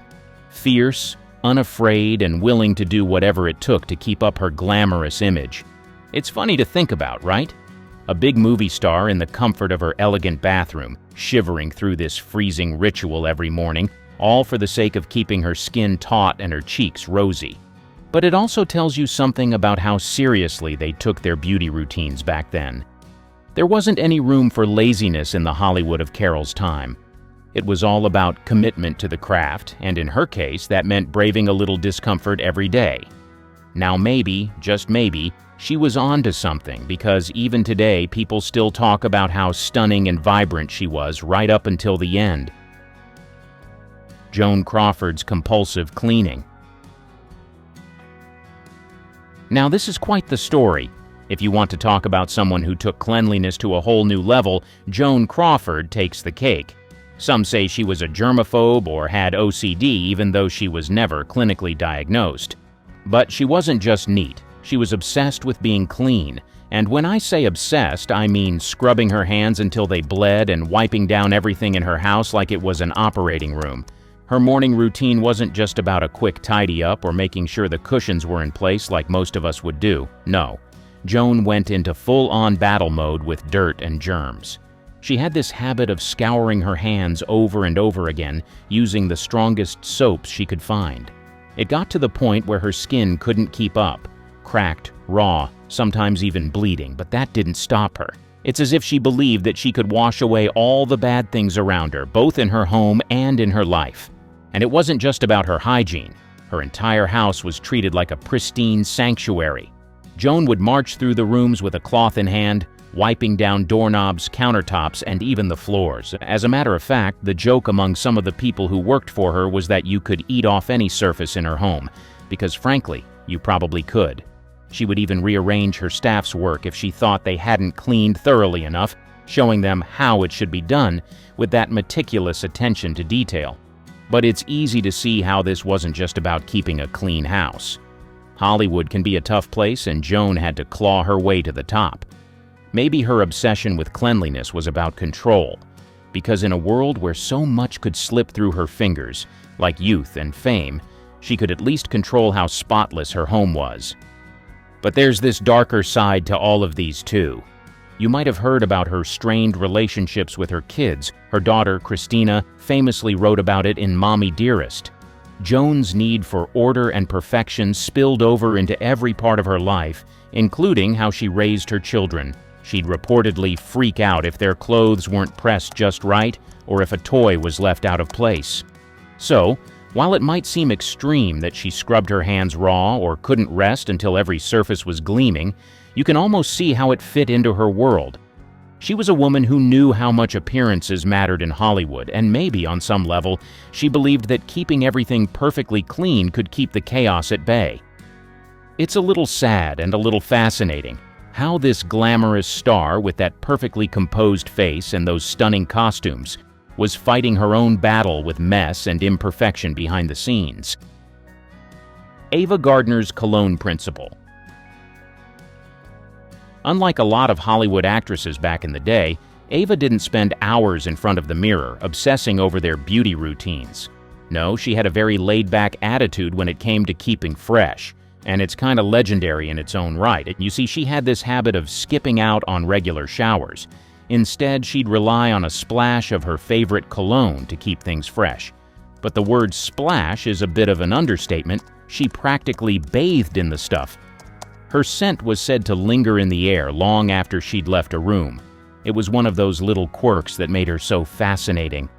This effortless glamour that wasn't about being perfectly put together, but more about her raw, untamed charm. It's almost like she figured she wouldn't waste time with all that scrubbing when she's got a good bottle of perfume, and honestly, who was going to tell Ava Gardner she needed to change? She had that wild, earthy beauty that somehow made the whole thing work. People weren't drawn to her because she was perfectly manicured or squeaky clean. They loved her because she had this aura of mystery and sensuality that no one could quite put their finger on. Ava lived a life full of passion and drama, globe-trotting adventures, whirlwind romances, late nights that turned into early mornings. She'd spend time with people like Frank Sinatra, who she famously married, and travel to far-flung places like Spain, where she immersed herself in the local culture. It's easy to imagine her sipping on a glass of wine, laughing until dawn, and then freshening up with a spritz of cologne before facing the next day. Sure, some folks thought it was a bit unconventional, especially in a time when Hollywood was all about presenting this polished, almost unreal image. But Ava never cared much about playing by the rules. She had this almost defiant confidence, a sense that she didn't need to apologize for being exactly who she was, and that's what made her unforgettable. Her fans adored her, not because she was flawless, but because she felt real, like the kind of star who didn't mind getting a little messy while living a life most people could only dream about. In a way, her casual approach to hygiene was just part of her mystique. She wasn't afraid to cut corners if it meant she could get back to the things she really cared about: living, loving, and enjoying the moment. And in classic Ava fashion, she made even that look glamorous. Bette Davis's unconventional eye care. Imagine being famous for how striking and beautiful your eyes are, the kind that could pierce right through an audience from the silver screen. Well, Bette Davis had a pair of eyes like that, and when it came to taking care of them, she wasn't about to leave it to chance. She knew how to work her angles, and she was always looking for ways to make those eyes stand out even more. Her solution was simple: a little dab of petroleum jelly on the lids. It gave her eyes this extra shine, catching the light just right so that they practically glowed during close-ups. Now, you might be thinking, petroleum jelly near the eyes? Wasn't that kind of risky? And you'd be right. It's not exactly the most hygienic product to slather around such a delicate area, but for Betty, it wasn't about playing it safe. It was about getting that perfect shot. If a little shine could make her eyes look more intense or dramatic on film, then she was all in, even if it meant the occasional clogged pore or irritation. Back in those days, they didn't have all the specialized cosmetics we do now. No lightweight highlighters or eyeglosses, just the basics and a lot of creativity. And Betty, ever the innovator, turned petroleum jelly into her secret weapon. It might sound old school and even a little messy, but it worked. Her eyes became her trademark, immortalized in the famous song Betty Davis Eyes. It's almost like she was doing her own makeup experiments before it became trendy, using whatever she had on hand to get the look she wanted. It's one of those details that really captures how resourceful she was, never shying away from a little discomfort if it meant delivering a better performance. It's no wonder she became known as one of the greatest actresses of her time, and you have to admire that stubborn dedication to her craft. Sure, putting petroleum jelly on your eyelids might not make the cut in a modern beauty routine, but Betty wasn't about to let convention get in the way of her vision. It's kind of the perfect metaphor for her whole career, don't you think? She did things her way, unapologetically, even if it wasn't always pretty or perfect. And that's exactly why she stood out. Marilyn Monroe's night care. She might have been the most glamorous star of all time, but her beauty routine had a few secrets that most people wouldn't expect. One of her most famous habits, she would slather her face with Vaseline before bed, like a glossy, sticky mask. It sounds like something straight out of a DIY skincare guide, but Marilyn swore by it. Now, you have to remember, this was long before the days of high-end night creams and fancy serums. For Marilyn, Vaseline was her go-to, and she used it liberally. She believed that coating her face with that thick layer of petroleum jelly would keep her skin soft, dewy, and youthful, almost like it could trap in every ounce of moisture. She had this idea that if she kept her skin well hydrated, it would stay smooth and wrinkle-free, even as she juggled the grueling demands of Hollywood. So Marilyn, with her signature platinum blonde curls and that famous pout, would be getting ready for bed in her elegant bedroom. Instead of a fancy routine, she'd reach for a jar of Vaseline, smoothing it over her cheeks, her forehead, and even her eyelids. She must have looked almost like a porcelain doll under a glossy sheen as she slipped into bed. And it wasn't just about the moisture. Marilyn also believed that the heavy layer of Vaseline created a sort of glow, like it would somehow work magic overnight. Maybe she liked the way it made her feel pampered, even when she wasn't on set or in front of the cameras. It was her little ritual, a way to take care of herself in a world that always wanted more from her. But let's be real. Most dermatologists today would probably cringe at the idea. Slathering Vaseline over your whole face can trap dirt and bacteria, clog pores, and lead to breakouts. Yet, Marilyn wasn't afraid to do things her own way, even if it meant waking up with a sticky pillow. And to be fair, it did give her that famous glow that made her look like she was lit from within. It's such a fitting detail about her, don't you think? Marilyn was always balancing between being this untouchable icon and this very vulnerable, very human woman. She had insecurities like anyone else, but she tried to take control of her image in whatever ways she could, even if it meant turning to an old jar of Vaseline to keep that youthful allure alive. And that's the side of Marilyn that's so fascinating. She was glamorous, yes, but she was also just a person trying to hold on to a little bit of magic, one nighttime ritual at a time. Errol Flynn's lack of bathing. He was the ultimate bad boy of classic Hollywood. The guy practically invented the swashbuckling hero with his role in The Adventures of Robin Hood. But behind the scenes, he had a reputation for being a bit less polished than his screen persona. In fact, one of the most well-known quirks about Errol was that he wasn't too keen on regular bathing. And believe it or not, it kind of became part of his charm, or at least part of his roguish legend. Flynn was always this wild, larger-than-life character, on and off the screen. He lived for adventure, whether it was sword fighting in the movies or sailing around the world in his spare time. And to be honest, taking a bath just didn't seem to fit into that lifestyle. He'd sometimes go days, even longer, without a proper wash, relying more on his natural charisma than any soap and water. His co-stars and colleagues definitely noticed. Stories floated around about how he might show up on set smelling a bit earthy. But here's the thing. Somehow, Errol managed to pull it off. Instead of hurting his reputation, it just added to his mystique. He was like this untamed, unpredictable force, a little rough around the edges, but impossible to resist. It's as if people expected him to be a bit unrefined, and that just made him seem even more authentic, more of a real-life pirate than a Hollywood actor. And maybe there was a method to his madness. Errol wasn't just playing Robin Hood, he was Robin Hood, living by his own rules, defying social norms, and staying true to that free-spirited nature that made him a star. In a town where everything was so meticulously managed and polished, he was a guy who didn't seem to care about the usual standards. And for a lot of fans, that was a big part of his appeal. Of course, his laid-back approach to hygiene wasn't always charming to those around him. You can imagine the makeup artists and costume designers trying to manage things when Errol rolled in after a late night or a few too many days without a shower. But he wasn't about to change just to fit into some Hollywood mold.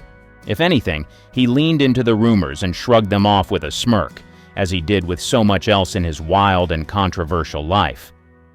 It's kind of like he knew that being the perfectly groomed gentleman just wasn't his brand. He was the guy who made adventure look easy, who made danger seem fun, and who didn't mind getting a little dirty along the way. And that's exactly what made Errol Flynn unforgettable. He embraced the messiness, the chaos, and the freedom that came with living life on his own terms. Sure, he might have skipped a few baths, but in the end, that just made his legend all the more intriguing. Marlene Dietrich's face shaving. With her striking features and charm, she became an icon of glamour and sophistication in classic Hollywood. But behind that polished facade lay a beauty secret that might surprise you. She regularly shaved her face. Yes, you heard that right. The legendary actress believed that shaving her face helped keep her skin looking smooth and flawless. Picture it. Marlene in her glamorous dressing room surrounded by lights and makeup artists. While most women were busy applying layers of foundation and concealer, Marlene took a different approach. Every day she would take a razor to her skin, carefully gliding it over her cheeks and chin. Her reasoning? She believed that by removing the fine hairs from her face, she would achieve a more refined, even complexion that would look stunning under the bright studio lights. Now, you might think that sounds a bit extreme or even a little risky, but for Marlene, it was all about maintaining that ethereal glow that made her so captivating on screen. This unconventional method not only helped her skin look smoother, but it also exfoliated dead skin cells, leaving her complexion fresh and radiant. Imagine the reaction from her contemporaries. While other stars might have raised an eyebrow at her technique, Marlene was unapologetic. She embraced her uniqueness and was always looking for ways to stand out. In a Hollywood where beauty standards often leaned toward the traditional and predictable, she was a breath of fresh air, challenging norms and setting trends. And here's the kicker. Her dedication to this beauty ritual paid off. Marlene Dietrich had a timeless quality to her looks, which was part of why she became such an enduring symbol of beauty. Even in her later years, she maintained that radiant, youthful appearance that made her a legend.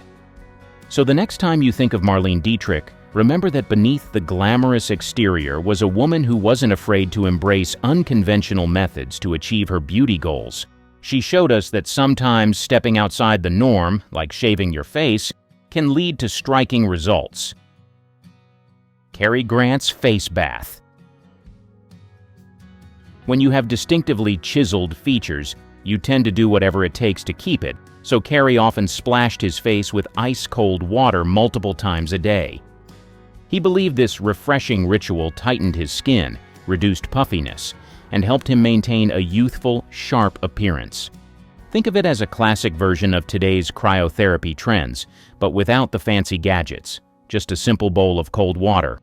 This daily routine was more than just a beauty hack. It reflected Grant's dedication to his appearance and his desire to look his best for the camera.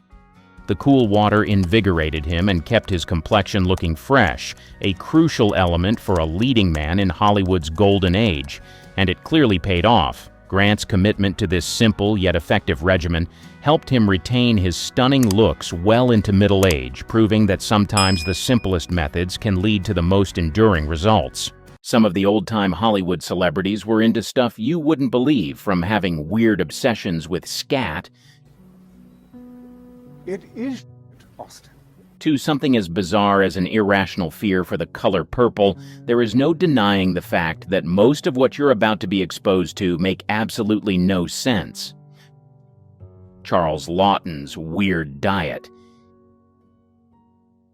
In his memoir, Full Service, My Adventures in Hollywood and the Sex Lives of the Stars, Scotty Bowers claims to have either slept with or arranged sexual liaisons for hundreds of the best-known celebrities during Hollywood's golden age. One of the most shocking stories involves British actor Charles Laughton. But that's not all.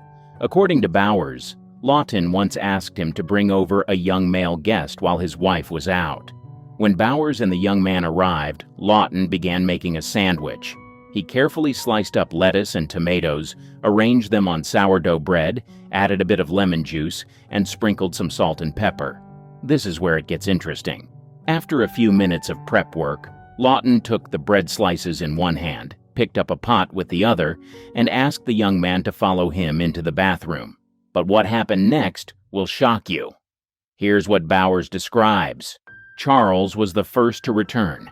He put the plate with the bread slices on the kitchen table. I could see that the lettuce and tomatoes had been lightly smeared with a light brown substance. Seconds later, Ted appeared in the kitchen.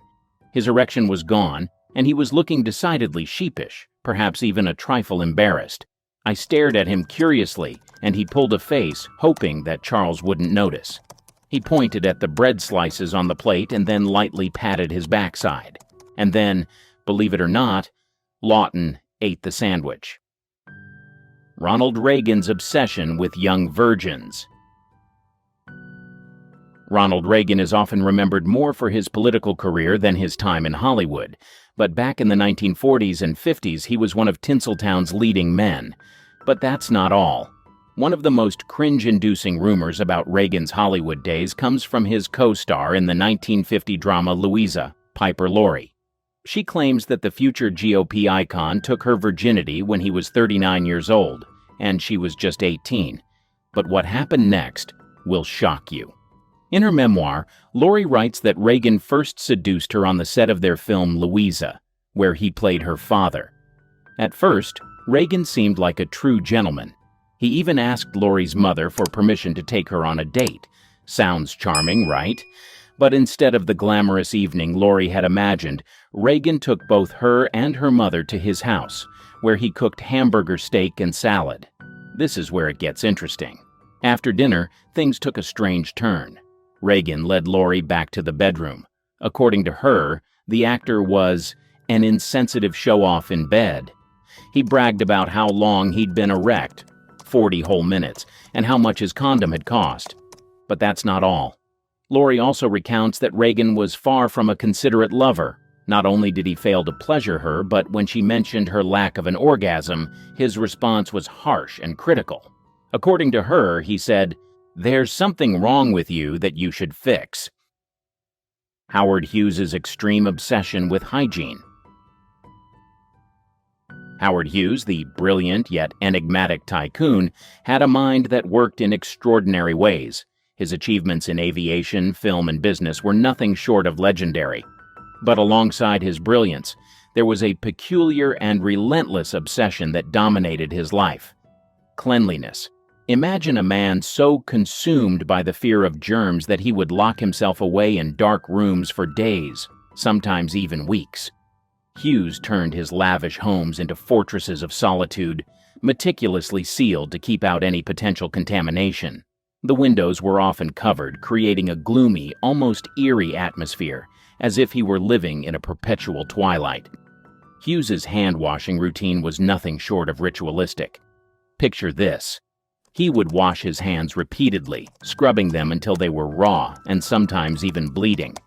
It wasn't just a quick rinse, it was a painstaking process, as if he were trying to scrub away invisible threats. His fear of germs was so intense that he believed even the slightest contact could lead to illness or infection. But Hughes's obsession didn't stop at hand-washing. He went to extraordinary lengths to avoid human contact altogether. For instance, if he had to meet someone, he would often communicate through notes or intercom systems, avoiding face-to-face interactions. He would use tissues to touch objects and had a meticulous system for handling everyday items to ensure they remained uncontaminated. Hughes's peculiarities extended to his instructions to staff and associates. He once demanded that all canned food be meticulously washed and scrubbed before opening. Imagine the bewilderment of his staff as they followed these bizarre instructions, knowing that any deviation could trigger one of Hughes's infamous outbursts. Even when he was flying, Hughes couldn't escape his fears. His custom-built planes were designed with his germophobia in mind. He often flew alone or with minimal crew, ensuring that the aircraft remained as sterile as possible. The irony of an aviation pioneer afraid of the very air he conquered is striking, isn't it? Hughes's obsession with cleanliness and germs was a constant battle in his mind. Despite his towering intellect and achievements, he was trapped by his own fears. This relentless battle between his rational, inventive side and his irrational, obsessive side created a fascinating yet tragic figure. The man who soared to great heights in both the literal and metaphorical sense was, in many ways, grounded by his own mind. Mae West's astrology obsession. Mae West, a name synonymous with boldness and wit, was a star who dazzled both on and off the screen. But behind her larger-than-life persona and sultry quips lay a fascination that guided many of her choices: astrology. Mae West was deeply obsessed with astrology. This wasn't just a casual interest or a passing fancy, it was a central pillar of her decision-making process. Imagine a woman who, despite her confidence and unshakable self-assuredness, would not make any major life decisions without first consulting her astrologer. Whether it was a career move, a personal relationship, or even the timing of her day-to-day activities, the stars had to align for Mae. Her belief in astrology was so profound that it influenced her creative work. She wrote a play called The Constant Sinner, which was steeped in astrological themes. The narrative wasn't just a backdrop for her characters. It was interwoven with the celestial movements and zodiac signs that Mae believed so deeply in. This wasn't just art imitating life. It was life, love, and destiny dictated by the cosmos. Think about the confidence and assertiveness Mae West exuded in every role she played and every public appearance she made. Now imagine that same woman, with all her bravado, quietly consulting her astrologer in private, seeking guidance from the alignment of planets and stars. It's a striking contrast, isn't it? The idea that such a powerful figure would defer to celestial charts and predictions adds a fascinating layer to her already complex persona. Astrology wasn't just a hobby for Mae West, it was a way of life. She saw the patterns and signs as a roadmap, helping her navigate the tumultuous landscape of Hollywood and her personal life. This deep-rooted belief in the stars provided her with a sense of control and direction, a way to make sense of the often unpredictable nature of fame and fortune. Marlene Dietrich and collecting men's clothes. Beyond her screen persona, Marlene had an intriguing obsession that set her apart from her contemporaries: a fascination with men's clothing. This wasn't just a passing fancy or a quirky interest. It was a profound passion that influenced both her personal life and her public image. Dietrich didn't merely collect men's clothing, she wore it with a sense of ease and confidence that challenged the norms of her time. In an era when women were expected to adhere to strict fashion conventions, Dietrich's choice to don suits, trousers, and tailored shirts was nothing short of revolutionary. Picture her walking into a Hollywood event in a perfectly fitted tuxedo, her hair meticulously styled, and her makeup flawless. The image was striking and unforgettable, making a powerful statement about gender and fashion. She was one of the first women to popularize androgynous fashion in Hollywood. Her style wasn't about rejecting femininity, but about embracing a broader spectrum of identity. By wearing men's clothing, Dietrich played with societal expectations, blending masculinity and femininity in a way that was both provocative and liberating. She made it clear that clothing was an expression of self, not a strict adherence to gender norms. Dietrich's fascination with men's clothing went beyond the surface. She appreciated the craftsmanship, the structure, and the way these garments allowed her to move and present herself. Collecting these pieces became a hobby, a form of self-expression, and a way to assert her individuality. Imagine her private wardrobe, filled with an array of perfectly tailored suits, each piece carefully chosen and cherished. Her influence extended far beyond her personal collection. Dietrich's androgynous style inspired countless designers and fashion enthusiasts, paving the way for future generations to explore and embrace non-traditional fashion choices. She wasn't just a style icon. She was a pioneer who challenged the fashion industry's rigid boundaries. Peter Sellers' obsession against the color purple. Most people have typical fears like heights, snakes, or spiders, but Peter Sellers, he had a bizarre terror of the color purple. Now, Sellers' eccentricity wasn't the lovable, bumbling kind he often portrayed in his roles. It was far more chaotic and disturbing, making him a difficult person to be around. On film sets, Sellers was infamous for his explosive outbursts. Imagine him in a fit of rage, yelling at his wives, smashing dishes, and even brandishing a shotgun to vent his anger. His tantrums didn't stop there. He clashed with directors and producers, despite their higher status, and would often get lower-level staff fired if they crossed him. His erratic behavior was compounded by his vague racism and intense superstitions. One superstition in particular involved the famed director Vittorio De Sica. While they were working on After the Fox, Sellers saw De Sica berate a script girl for wearing purple. The director ominously declared that purple was the color of death. This statement profoundly impacted Sellers, who became convinced that the color purple could kill. From then on, Sellers' fear of purple dominated his actions. Anytime he encountered the color, he'd fly into a panic, throwing tantrums and insisting it be removed. This irrational fear added yet another layer of unpredictability to an already volatile personality, making life around him a constant challenge. Charlie Chaplin's obsession with younger women.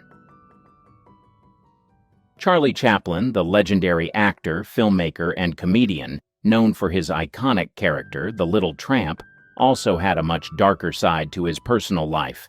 Beyond the silver screen, Chaplin's relationships were the subject of much controversy, largely due to his well-known obsession with very young women. This fixation shaped his personal and professional life in ways that continue to spark debate. Chaplin's first marriage was to Mildred Harris in 1918, when he was 29 and she was just 16. Their relationship began when Harris was only 15, highlighting the significant age difference and Chaplin's preference for much younger partners. The marriage was short-lived, lasting only 2 years, but it set a precedent for Chaplin's future romantic endeavors. Following his divorce from Harris, Chaplin embarked on a series of relationships with teenage girls. His second marriage was to Lita Gray, who was 16 when they started their relationship and 18 when they married in 1924. Chaplin was 35 at the time. Their union was fraught with difficulties from the start.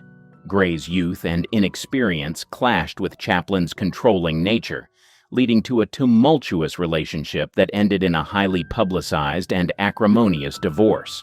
The divorce proceedings revealed many sordid details about Chaplin's behavior, further cementing his controversial reputation. Despite the scandal, Chaplin continued to pursue young women. His third marriage was to Paulette Goddard, a rising star in Hollywood, who was 21 when they met, and Chaplin was 47. Though their marriage was kept relatively private and the age gap was not as stark as in his previous relationships, the pattern of significant age differences persisted. Chaplin's fourth and final marriage was to Una O'Neill, the daughter of playwright Eugene O'Neill. Una was just 18 when she married Chaplin, who was 54 at the time. This marriage, despite the age gap, proved to be the most stable and enduring of Chaplin's life. They remained together until Chaplin's death in 1977, and they had 8 children. Una's unwavering support and devotion seemed to bring Chaplin a semblance of the stability that had eluded him in his previous relationships. His preference for young women was not limited to his marriages. He was known to have numerous relationships with teenage girls throughout his life, often starting when the girls were still minors. This behavior, while not uncommon in the early 20th century, drew significant criticism and legal challenges. In one notable case, Chaplin faced a paternity suit from actress Joan Barry, who was 23 years younger than him. The case, which included allegations of coercion and manipulation, was widely covered by the media and further tarnished Chaplin's public image. The controversy surrounding Chaplin's relationships with young women has led to a complex legacy. On one hand, he is celebrated as a genius of early cinema, whose contributions to film and comedy are unparalleled. On the other hand, his personal life raises uncomfortable questions about the dynamics of power and exploitation.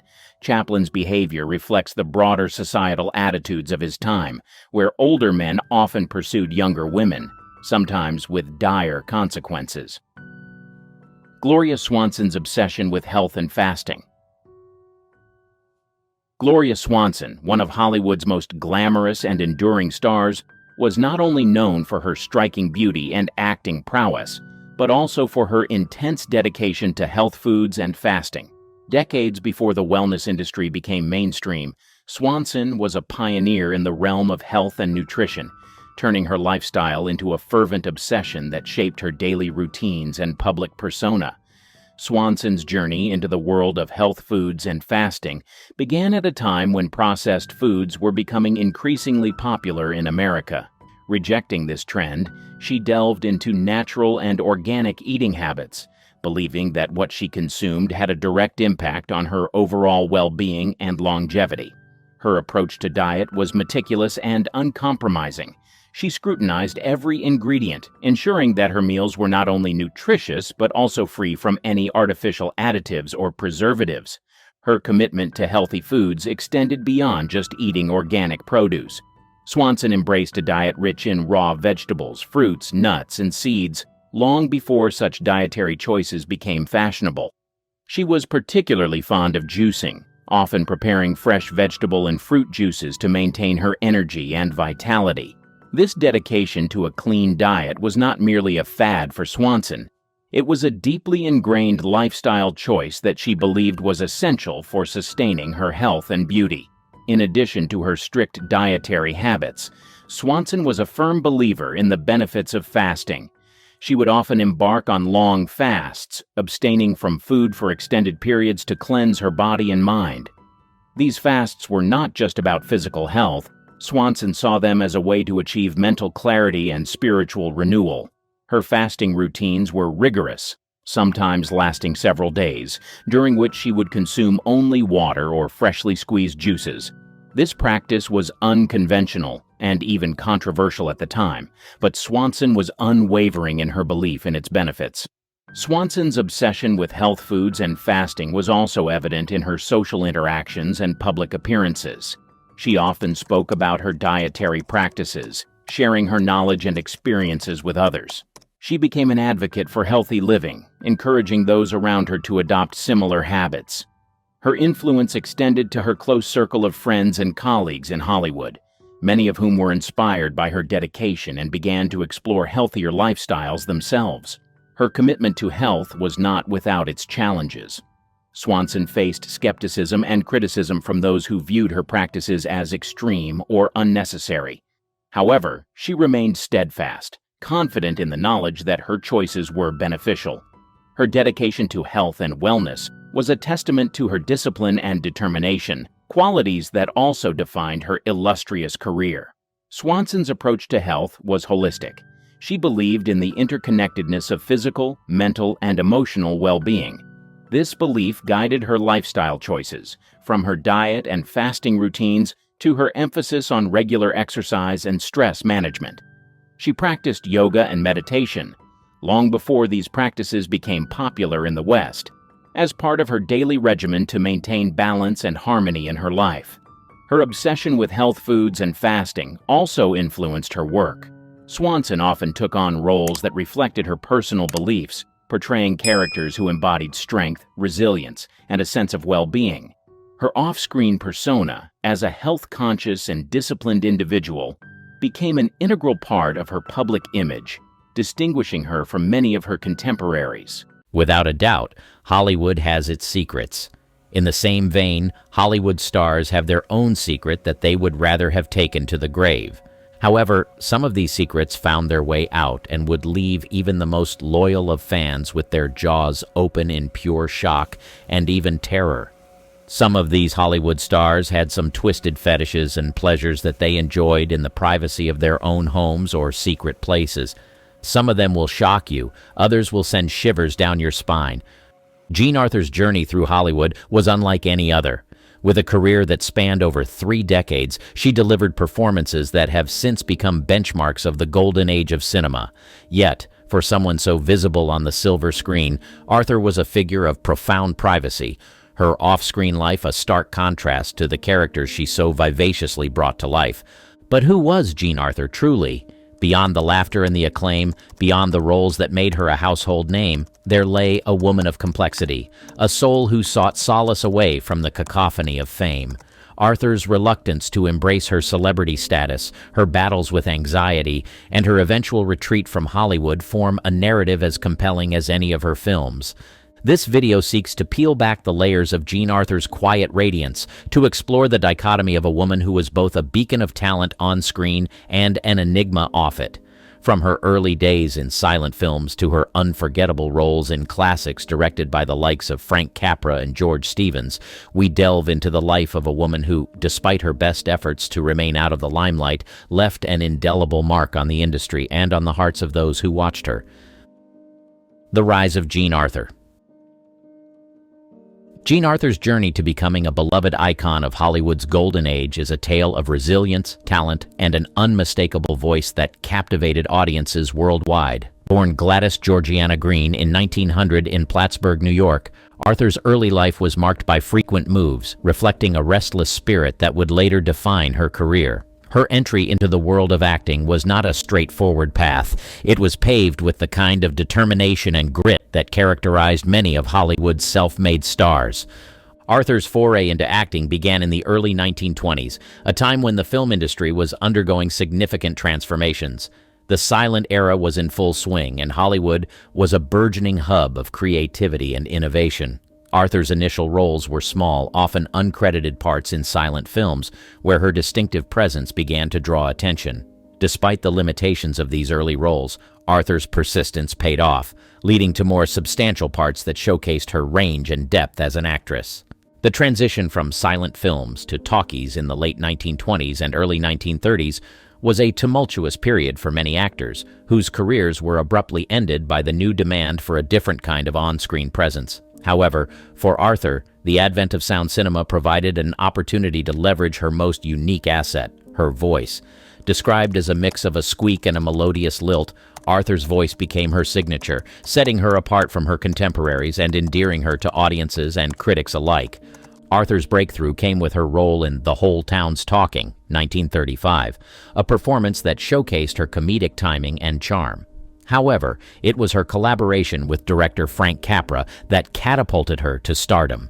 Films like Mr. Deeds Goes to Town, 1936, and Mr. Smith Goes to Washington, 1939, not only solidified her status as a leading lady, but also highlighted her ability to bring depth and authenticity to her characters, traits that would define her career. Despite her success, Arthur's relationship with fame was complex. Known for her reclusive nature and discomfort with the Hollywood publicity machine, Arthur's off-screen life was shrouded in mystery, a stark contrast to the vivacious and approachable characters she portrayed. The craft of comedy. Jean Arthur's ascent to the zenith of Hollywood stardom was marked by her unparalleled mastery of the screwball comedy genre, a style of film that became immensely popular during the 1930s and 1940s. This genre, known for its fast-paced dialogue, complex plots, and blend of slapstick with a sophisticated wit, found its perfect muse in Arthur. Her performances in Mr. Deeds Goes to Town and The Lady Eve are emblematic of her ability to navigate the intricate dynamics of screwball comedy, showcasing her talent for combining wit, charm, and a palpable sense of vulnerability. Mr. Deeds Goes to Town, 1936, directed by Frank Capra, was a pivotal film in Arthur's career. Cast opposite Gary Cooper, Arthur played the role of Babe Bennett, a sharp-witted reporter who falls for Longfellow deeds. Cooper, a simple man who inherits a vast fortune. Arthur's portrayal of Bennett was a masterclass in the screwball heroine archetype, intelligent, independent, and morally complex. Her on-screen chemistry with Cooper was electric, and her performance earned critical acclaim, solidifying her status as one of the era's leading ladies in comedy. However, it was perhaps her role in The Lady Eve, 1941, directed by Preston Sturges, that fully showcased Arthur's comedic genius. Though Barbara Stanwyck played the lead in The Lady Eve, Arthur's roles in similar screwball comedies of the era, such as The More the Merrier, 1943, demonstrated her adeptness at this genre. Her ability to deliver rapid-fire dialogue with precision, coupled with her comedic timing and the inherent warmth she brought to her characters, made her performances stand out. Arthur's characters often challenged societal norms, embodying a modern woman's spirit who was both assertive and feminine. Arthur's unique appeal in the screwball comedy genre lay in her ability to blend humor with heart. Her characters were not mere caricatures, they were imbued with a depth and complexity that resonated with audiences. Arthur herself brought a sense of authenticity to these roles, drawing on her personal experiences and inner resilience. Off-screen, Arthur was known for her shyness and aversion to the Hollywood limelight, traits that contrasted sharply with the confident women she portrayed on screen. This juxtaposition between her private self and her public persona added layers to her performances, making her characters all the more compelling. Arthur's contribution to the screwball comedy genre extended beyond her individual performances. She helped define the archetype of the screwball heroine, a woman who was equal parts intellect, humor, and heart. This archetype would influence countless films and performances in the genre, leaving a legacy that endures in cinematic history. Jean Arthur's mastery of screwball comedy, highlighted in films like Mr. Deeds Goes to Town and through her body of work in the genre, showcases her as one of the definitive leading ladies of her era. Her ability to convey wit, charm, and vulnerability on screen not only endeared her to audiences, but also cemented her place in Hollywood's golden age as a symbol of comedic and dramatic excellence. Arthur and Capra, a cinematic partnership.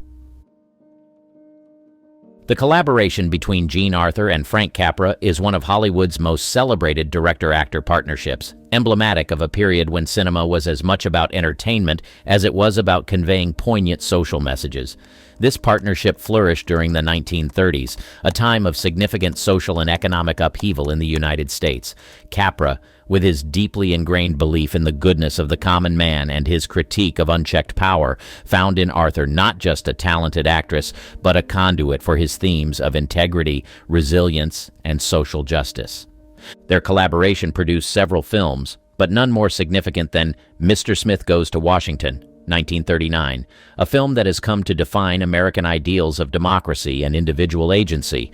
Arthur played Clarissa Saunders, a savvy and cynical secretary who helps the film's protagonist, Jefferson Smith, played by James Stewart, navigate the complexities of American politics. Arthur's performance, marked by a blend of skepticism and eventual inspiration, perfectly complemented Capra's vision of an America where ordinary individuals can make a difference. The success of Mr. Smith Goes to Washington was due in no small part to the synergy between Capra's direction and Arthur's performance. Capra's socially conscious storytelling, which often tackled themes of corruption, media manipulation, and the loss of innocence, found its ideal expression in Arthur's characters, who often embodied a blend of idealism and pragmatism. This dynamic allowed Capra's films to resonate on a deeply emotional level, with Arthur serving as the relatable, human element in his grand narratives. Arthur's collaboration with Capra was not limited to Mr. Smith Goes to Washington. Their partnership also produced Mr. Deeds Goes to Town, 1936, and You Can't Take It With You, 1938, films that similarly explored themes of simplicity, honesty, and the value of community. In each of these films, Arthur's performances were critical to grounding Capra's ideals in relatable human terms. Her ability to convey complex emotions with subtlety and depth provided the perfect foil to Capra's larger-than-life characters and situations. Beyond her work with Capra, Arthur's career was also marked by her collaboration with another legendary director, John Ford, in The Whole Town's Talking, 1935.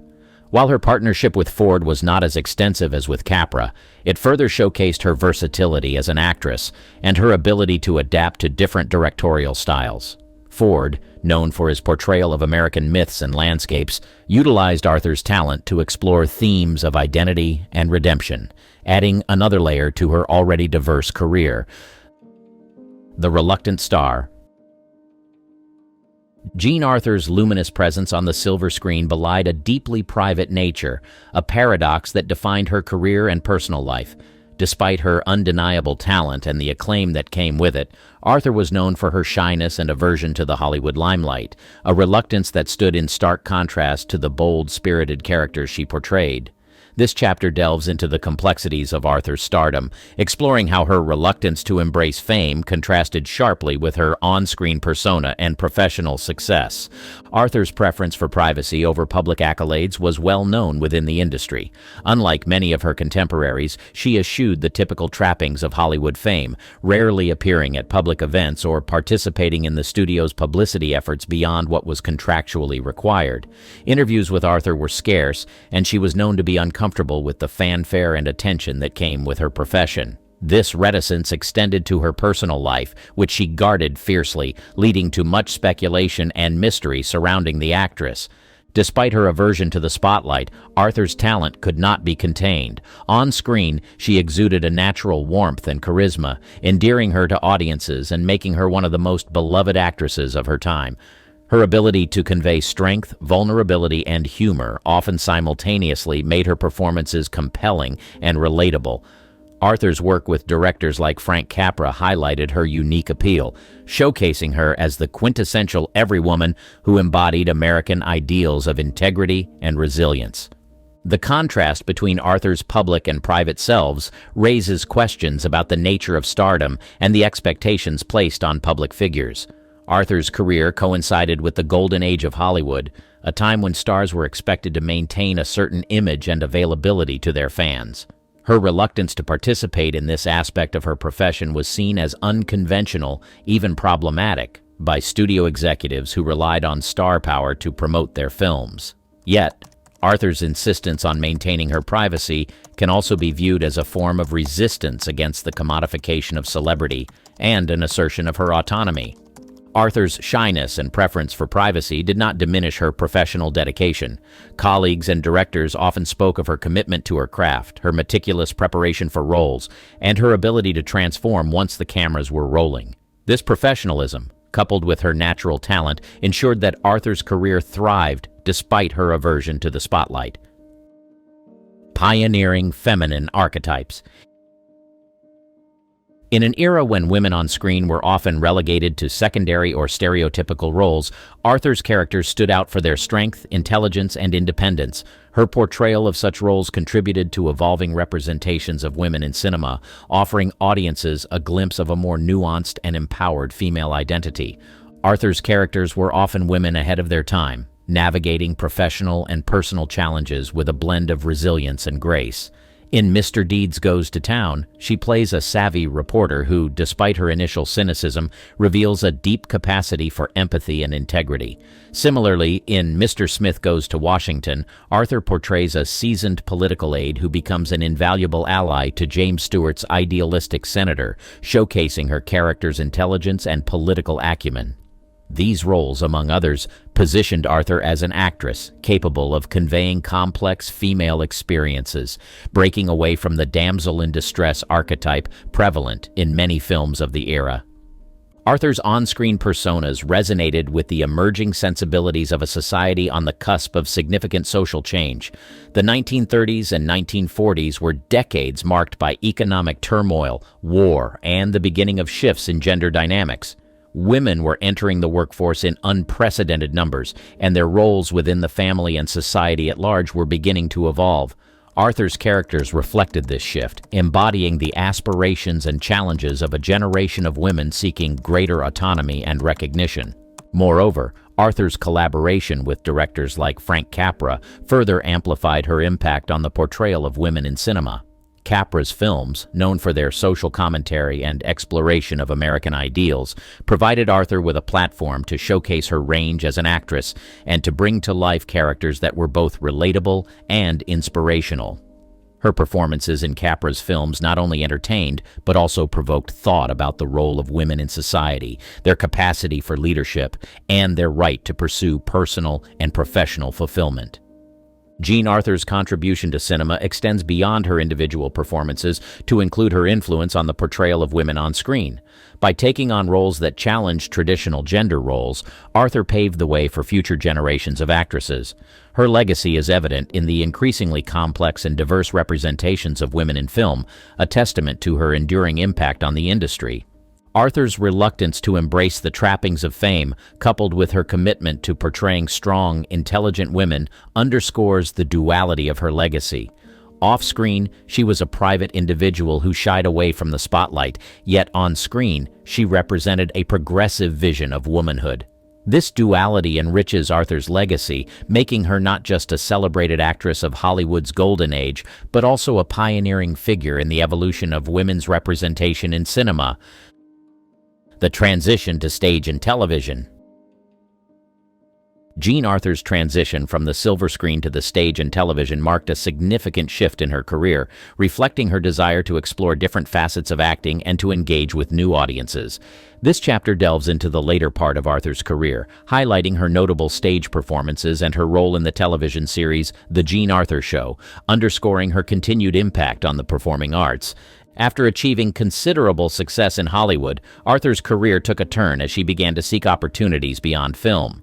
Her move towards stage and television was driven by a combination of factors, including her well-documented discomfort with the Hollywood system and her desire for more challenging and diverse roles. Arthur's foray into theater was not just a departure from film, but a return to her roots. Before her Hollywood fame, she had experience in New York's theater scene, which had initially honed her acting skills. One of Arthur's most significant stage roles came in 1950, when she starred in the Broadway production of Peter Pan as Peter. Her performance was lauded for its energy and whimsy, capturing the eternal youthfulness of the character and showcasing Arthur's versatility as an actress. This role, among others, demonstrated Arthur's ability to captivate live audiences, just as she had film audiences, with her unique charm and talent. Arthur's transition to television was highlighted by The Jean Arthur Show in 1966, where she played a lawyer. The show was an attempt to capitalize on Arthur's enduring appeal, offering her a platform to reach a new generation of viewers. Despite the show's short run, it was a testament to Arthur's willingness to embrace new challenges and to adapt to the changing dynamics of the entertainment industry. Arthur's work in stage and television during the latter part of her career is indicative of her broader impact on the performing arts. She brought the same depth and nuance to her stage and television roles as she did to her film characters, challenging traditional gender roles and paving the way for future generations of actresses. Her characters often embodied strength, intelligence, and independence, contributing to evolving representations of women in cinema and beyond. Moreover, Arthur's transition highlights the fluidity between different mediums of acting, underscoring the idea that talent transcends the platform. Her ability to move between film, stage, and television with ease and success is a testament to her skill as an actress and her dedication to her craft. In examining the later part of Jean Arthur's career, we see a performer who was not content to rest on her laurels, but was driven by a passion for acting and a desire to explore the full range of her abilities. Her contributions to stage and television are an essential part of her legacy, showcasing her versatility and her continued relevance in the world of performing arts. The legacy of a reluctant star. Reflecting on Jean Arthur's enduring legacy in Hollywood requires an appreciation of her unique position within the pantheon of Golden Age cinema. Arthur's contributions to the film industry during her active years were profound, not only in terms of the memorable characters she brought to life, but also in how she navigated her career with a rare blend of integrity and talent. This chapter focuses on Arthur's impact on the film industry, her influence on contemporary actresses, and her lasting symbol as an exemplar of grace and professionalism in an industry often criticized for its excesses. Jean Arthur's legacy in Hollywood is anchored in her performances, which often broke the mold of traditional female roles. Her characters were strong, intelligent, and independent, embodying a modern woman who could stand on equal footing with her male counterparts. This was a significant departure from the more conventional portrayals of women in cinema at the time, making Arthur a forerunner in the evolution of female characters in Hollywood. Films like Mr. Smith Goes to Washington and The More the Merrier not only showcased her talent, but also her ability to portray women of substance and complexity. Arthur's influence extends beyond the roles she played. Her approach to her career and her life in Hollywood set her apart. Known for her aversion to the limelight and her dedication to her craft, Arthur chose roles that resonated with her personally and professionally, rather than those that would merely elevate her star status. This principled approach to acting, coupled with her natural talent, made her a role model for actresses of her time and for generations to come.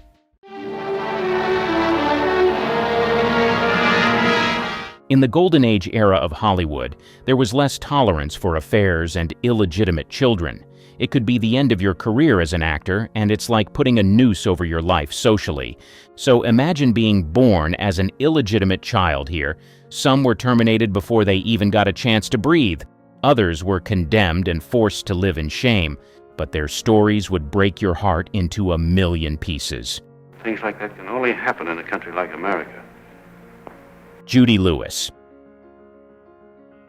Now, back in the day, Loretta Young was one of the biggest stars in Hollywood. Beautiful, talented, and very much in the public eye. But here's where things take a twist. Loretta had a secret affair with Clark Gable, who was also a massive Hollywood star, best known as Rhett Butler from Gone with the Wind. At the time, though, both of them were involved with other people. Clark was married, and Loretta had her image to protect. So when Loretta ended up pregnant, this was a huge problem, especially in an era where a public out-of-wedlock pregnancy could have destroyed her career. They had to keep the pregnancy a secret. It was already a scandal waiting to happen. So, to keep the scandal under wraps, Loretta did what a lot of actresses of that time did. She disappeared. She took a vacation from Hollywood, went away for months, and gave birth in secret in 1935. No paparazzi, no media frenzy.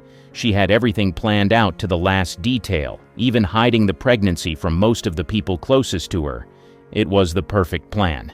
But here's where it gets interesting.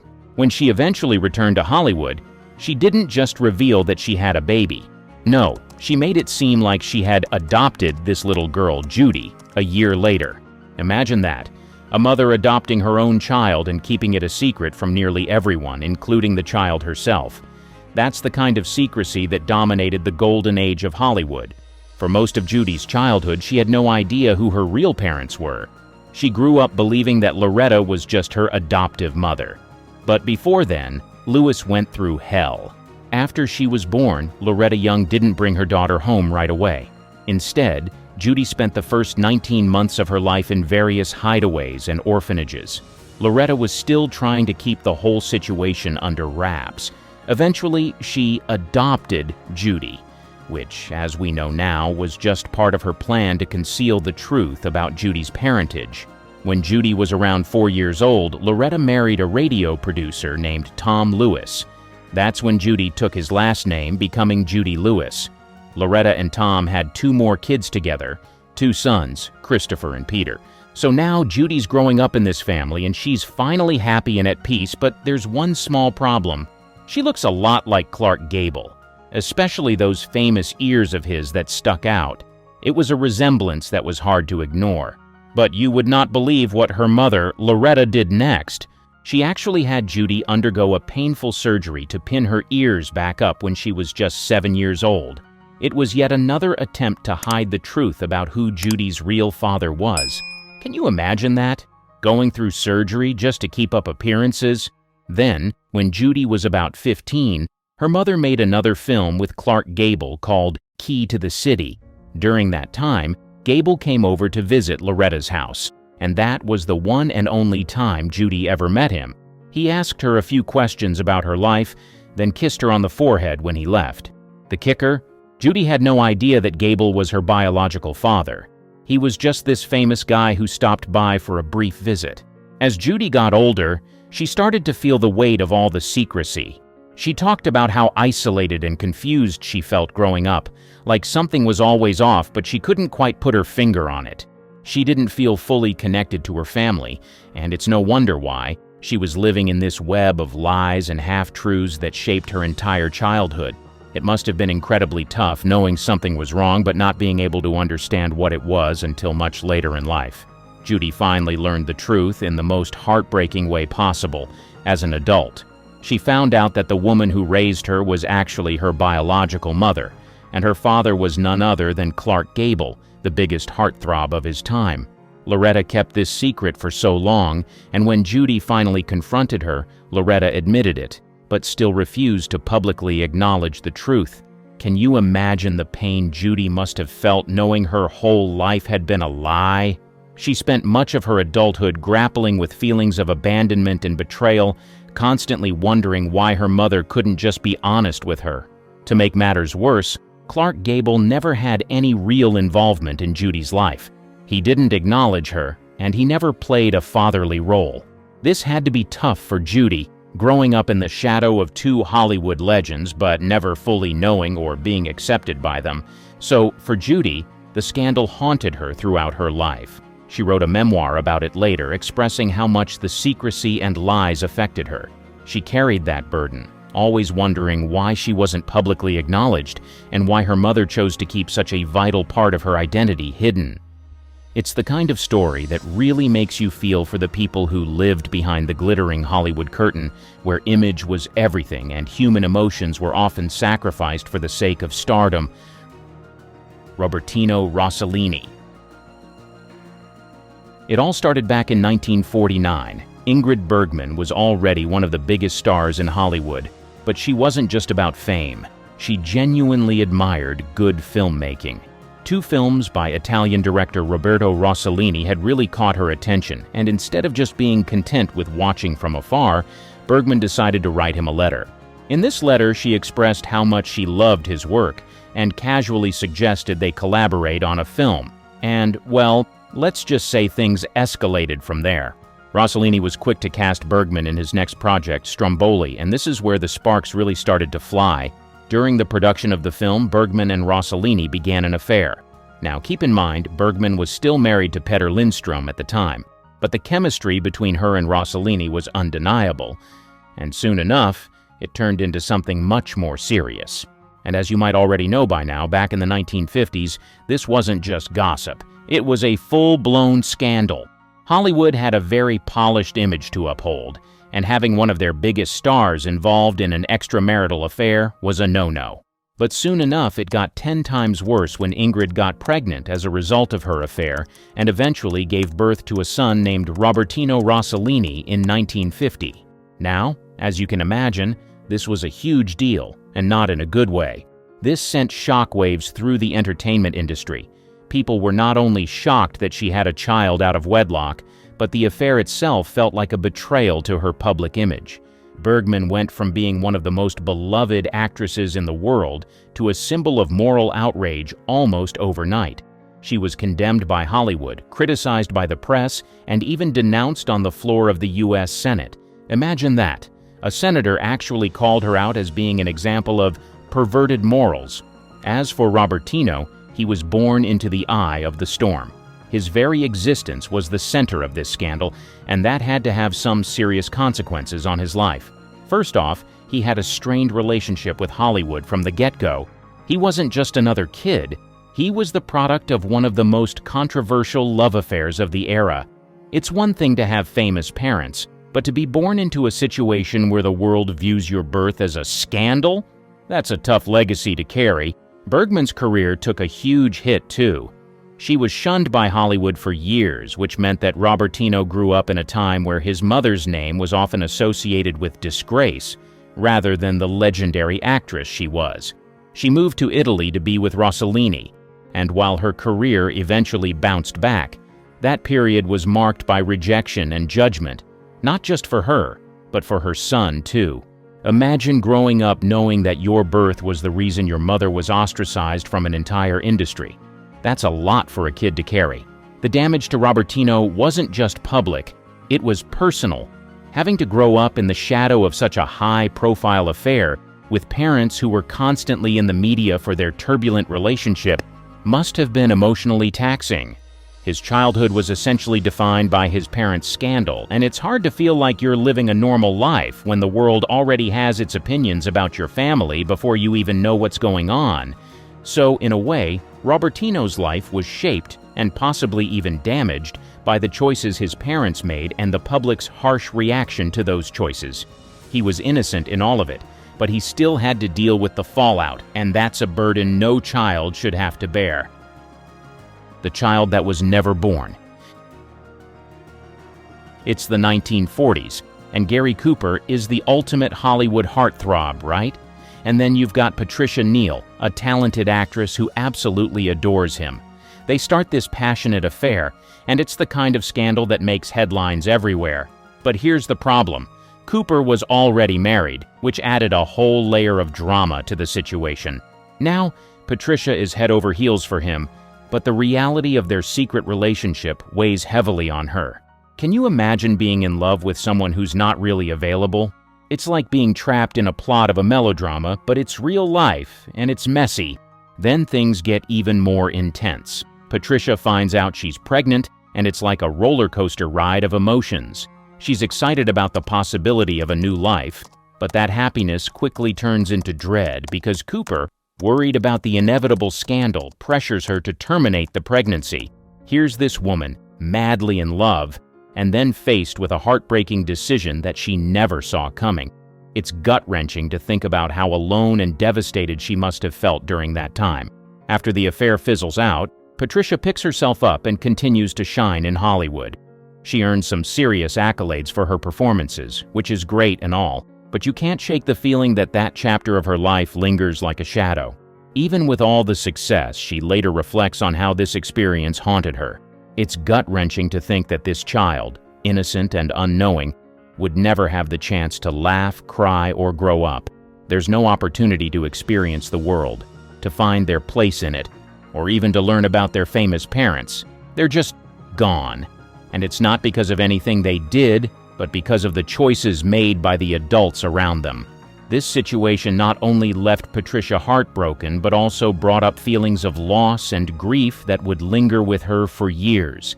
It's like carrying an invisible scar that reminds you of what could have been. The world continued to turn, and she moved on with her life and career, but the shadow of that lost child loomed large. Nancy Sinatra. You know, growing up as Nancy Sinatra Jr. was no walk in the park. Imagine being the daughter of the legendary Frank Sinatra, but with the twist that you were born from an affair while he was still married to his first wife, Nancy Barbato. That little tidbit was like a shadow that followed her everywhere, making family life a complicated web of scandal and drama. From the moment she came into the world, there were whispers and gossip swirling around her. Being the child of an extramarital affair put her right in the crosshairs of public scrutiny. The media just wouldn't let up, painting her as part of this huge scandal that stained her father's reputation. Can you imagine that pressure? As a kid, she found herself living under the spotlight, with her father's larger-than-life persona overshadowing her own identity. She wasn't alone, though. She had two older siblings, Frank Jr. and Tina. But even with family around, Nancy often felt like the odd one out. Her relationship with her dad was complicated, too. The weight of his past choices hung heavily over their interactions. Sure, Frank Sinatra was charming and talented, but he was also a guy with a lot of baggage, and sometimes those ghosts seemed to get in the way of the love he had for his kids. As Nancy grew up, she slowly started to piece together the story of her birth and all the circumstances surrounding it. Finding out that she was the product of an affair was a real eye-opener. It wasn't just shocking, it was a heavy burden to carry. This realization changed how she saw family and belonging. While her siblings seemed to have a more straightforward relationship with their dad, Nancy struggled with feelings of alienation and confusion, and let's not even get started on how the media treated her. They constantly compared her to her dad, which only added to the stress. She wanted to carve out her own identity and pursue a music career, but the shadow of Frank Sinatra's fame was both a blessing and a curse. Some days, she felt like she could ride the coattails of his legacy, but other times it felt suffocating, like she could never escape the constant scrutiny that came with being his daughter. Her situation was even trickier because her existence was a painful reminder of Frank's infidelities. While she was trying to make her own way in the music industry, the emotional toll of being Frank Sinatra's daughter weighed heavily on her shoulders. She just wanted a narrative that wasn't tangled up in scandal, a story where she could be seen for who she was, not just as the child of her father's mistakes. As she navigated her career, Nancy faced the ongoing challenge of living with the choices her father made. Even with her successes, the complexities of her upbringing left her grappling with big questions about love, loyalty, and her own identity. Frank was a source of pride, no doubt, but the circumstances of her birth created an emotional landscape that was fraught with confusion and conflict. In the end, Nancy Sinatra Jr.'s journey really highlights the struggles of growing up in the shadow of a famous parent. Her story shows how family secrets can impact one's sense of self and the fight for identity in a world that often wants to define you by your lineage. Despite the weight of her father's legacy, she ultimately sought to forge her own path, trying to balance honoring her family history with establishing her own identity in a world that was always watching. Norman Chaplin. Charlie Chaplin, the legendary silent film star famous for his character the Tramp, had quite a roller coaster ride when it came to his personal life. One of the more scandalous parts of his story is his affair with actress Lita Grey. This whole situation not only stirred up a lot of drama in Hollywood, but also had a significant impact on their son, Norman Spencer Chaplin. So, here's how it went down. Charlie was working on the film The Kid when he got involved with Lita, who was just a teenager at the time. Their romance sparked a lot of gossip, especially since Charlie was already a big deal in Hollywood and the age gap made people raise their eyebrows. It was like a classic Hollywood scandal. While plenty of actors were indulging in affairs, Charlie's choices attracted an extra layer of scrutiny because of his fame. When Lita found out she was pregnant, things got even messier. They rushed to get married in 1924, but let's just say the fairy tale didn't last long. Right from the start, their relationship was rocky. Lita later claimed she felt pressured into the marriage, which obviously didn't help the situation. Can you imagine the stress? Then came their son, Norman, born on July 7, 1928. While everyone was excited to welcome the child of such a famous couple, the tension in the family was palpable. Being born into a scandal like this would be hard for any kid. On one hand, you have the thrill of being the child of a superstar, but on the other, you're surrounded by chaos and drama. As the years went on, things really fell apart. Charlie and Lita's marriage turned into a public battleground, with all the juicy details of their fights making headlines. Lita accused Charlie of neglecting his family in favor of his career, which added to the public drama. For Norman, that must have been tough. He was right in the middle of all this conflict, and the media attention was unrelenting. Growing up as Charlie Chaplin's son meant living in a spotlight that could be hard to bear. People were constantly comparing him to his famous father, and the scandal surrounding his parents was always lurking in the background. It's like Norman had to carry the weight of not just being Chaplin's kid, but also dealing with the fallout from a marriage that was anything but smooth. In the end, Norman Spencer Chaplin's story highlights the challenges of growing up in a world filled with fame and scandal. While his father was a beloved figure in film history, the chaotic nature of his family life created a complicated legacy for Norman. He had to navigate the complexities of identity and self-worth, all while trying to make sense of the drama that surrounded his family. It's a reminder that behind the glitz and glamour, there are real stories of struggle and resilience. Katie Wagner. The story of Robert Wagner and his daughter Katie Wagner is quite the fascinating one.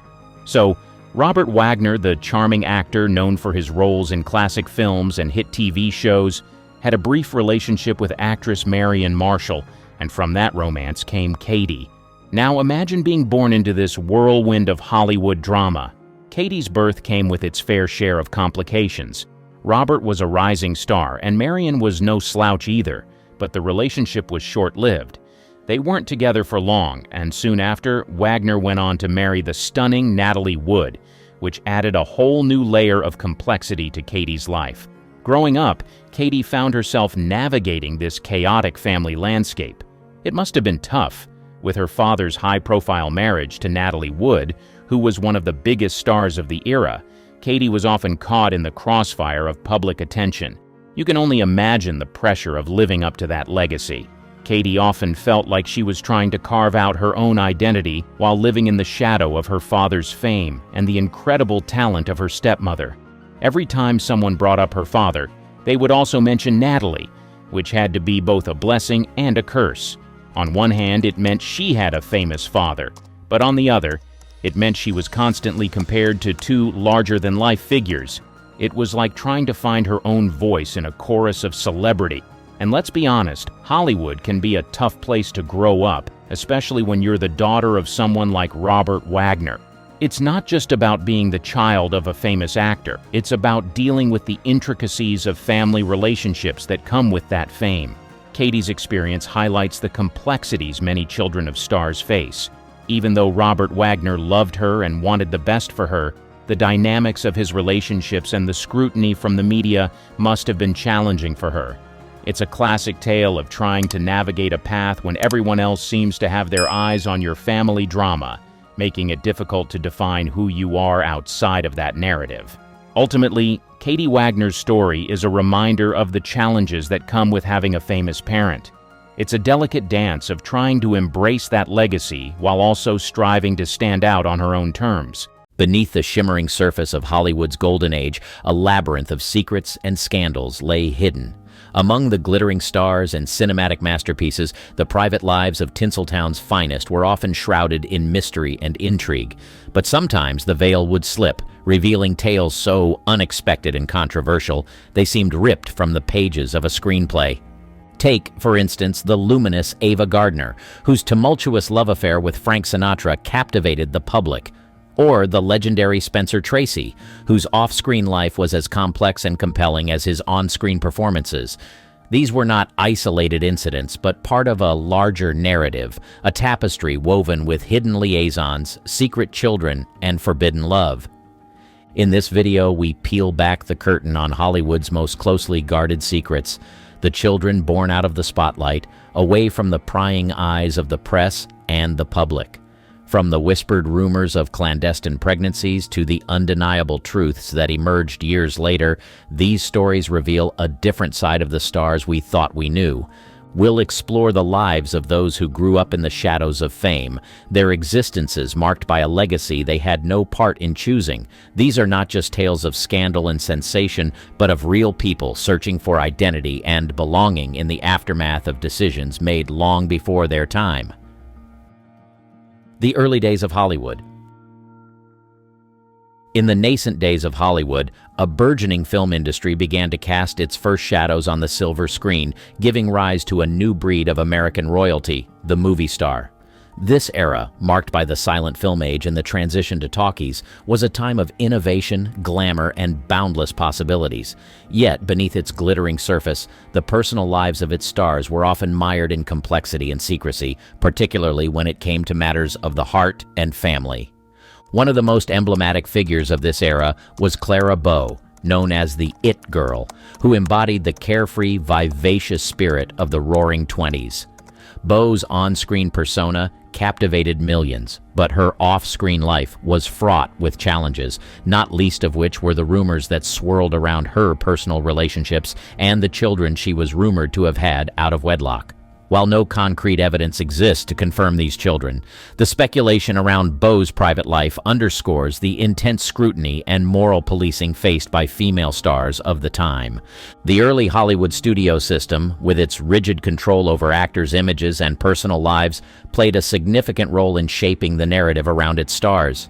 Studios went to great lengths to craft public personas for their actors that aligned with the moral standards of the day, often at the expense of the stars' true selves. This led to a culture of secrecy and double lives, where stars like Beau were forced to navigate their personal affairs in the shadows, away from the prying eyes of the press and moral watchdogs. The case of Beau is not isolated. Other stars of the era, such as Louise Brooks and Alma Rubens, faced similar challenges. Brooks, known for her iconic role in Pandora's Box, and Rubens, a silent film actress whose career was marred by addiction, both had rumored affairs and children out of wedlock. These stories, often buried beneath layers of studio-manufactured publicity, reveal a pattern of hidden relationships and the lengths to which stars went to maintain their public image. The societal norms of the early 20th century, which stigmatized children born outside of marriage, added another layer of complexity to these situations. The children of these liaisons, if they existed, were often raised in secrecy or given up for adoption, their paternity shrouded in mystery.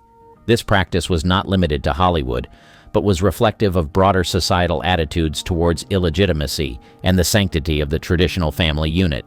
The impact of these hidden relationships and their resulting offspring rippled through the lives of those involved. For the stars, it meant a constant balancing act between their public personas and private realities, often leading to personal turmoil and, in some cases, the end of careers. For the children, it meant growing up with a secret legacy, their identities shaped by the circumstances of their birth and the societal stigma attached to it. The studio system's secrets. In the golden age of Hollywood, the studio system wielded unparalleled influence over the careers and personal lives of its stars. This era, characterized by its tight control over the public images of actors, also bore witness to one of the most poignant and carefully concealed stories of illicit love and hidden lineage, the story of Loretta Young, Clark Gable, and their daughter, Judy Lewis. Loretta Young, an actress of ethereal beauty and profound talent, was a prominent figure in Hollywood's studio system. Her career spanned from silent films through the golden age of cinema, earning her critical acclaim and a devout following. Clark Gable, known as the King of Hollywood, was the epitome of masculine charm and one of the era's most bankable stars. Their paths crossed professionally on the set of The Call of the Wild in 1935, leading to an affair that would become one of Hollywood's most closely guarded secrets. The affair resulted in Young's pregnancy, a situation fraught with potential scandal that could have ended both actors' careers. In an era when the moral clauses in studio contracts dictated the personal lives of Hollywood stars, Young's pregnancy was a ticking time bomb. With meticulous planning and the complicity of a few trusted individuals, Young disappeared from the public eye, citing illness, while she was, in fact, pregnant. Judy Lewis was born on November 6, 1935, in Venice, California. To protect her and Gable's careers and maintain her public image, Young placed Judy in an orphanage, only to adopt her months later in a well-orchestrated move designed to avoid scandal. This act of subterfuge was a testament to the lengths stars had to go to preserve their standing in the unforgiving Hollywood landscape. Judy grew up unaware of her true parentage, although rumors and whispers followed her throughout her childhood and adolescence. The resemblance to Gable was undeniable, with her ears being a particularly telling feature, leading Young to have Judy undergo surgery to make them less prominent. Despite these measures, the truth about Judy's father remained an open secret in Hollywood, known by many but publicly acknowledged by none. The relationship between Young and her daughter was complex and fraught with unspoken truths. It wasn't until Judy was an adult that Young confirmed her father's identity, a revelation that reshaped Judy's understanding of her own identity and her place in the world. The impact of this secret on Lewis was profound, affecting her sense of self and her relationships with both her mother and the father she never knew. Love affairs in the spotlight.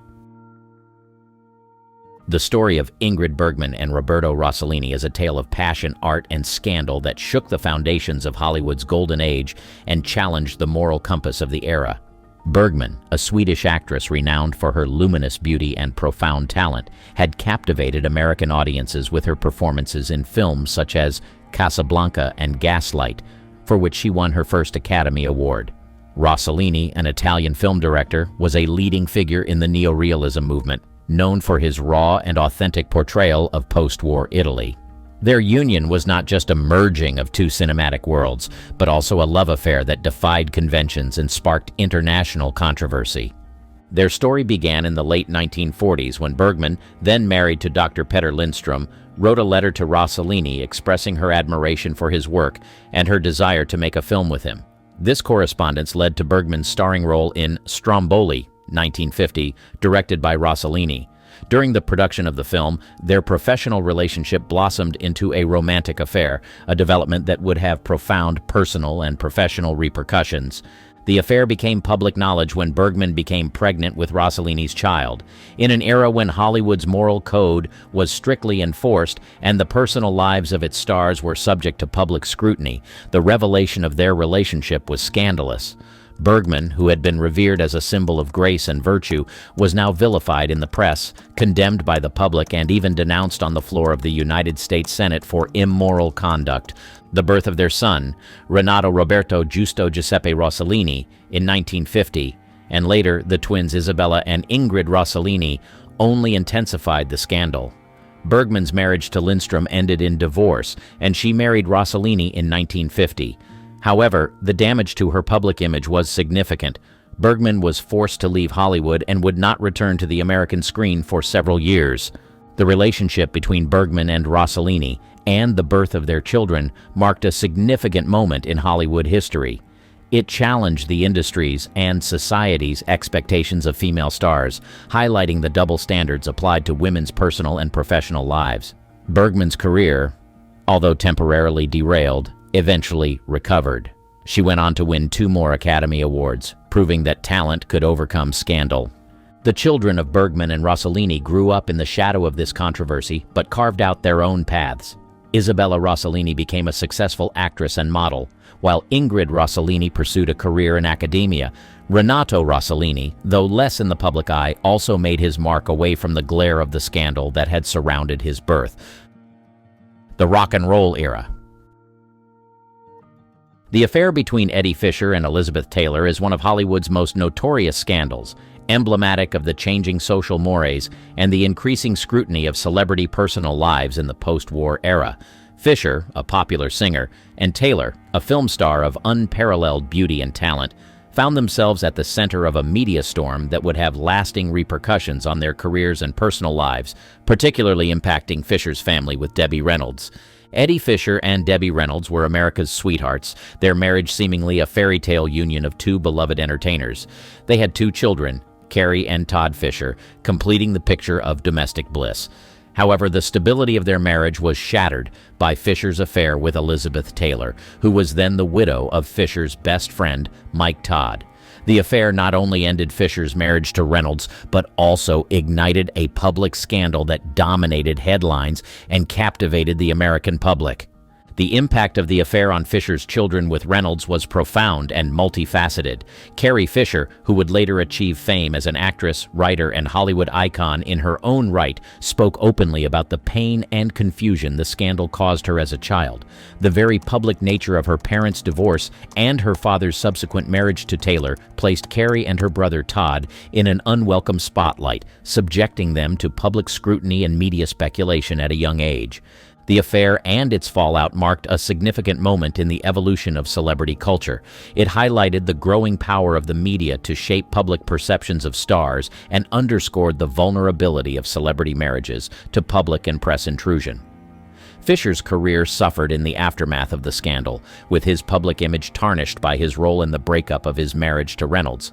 Taylor, on the other hand, continued to thrive professionally, her career seemingly impervious to the scandal, though she faced public censure for her role in the affair. The relationship between Fisher and Taylor was short-lived, ending in divorce in 1964. However, the legacy of their affair lingered, affecting the personal dynamics within their blended family for years to come.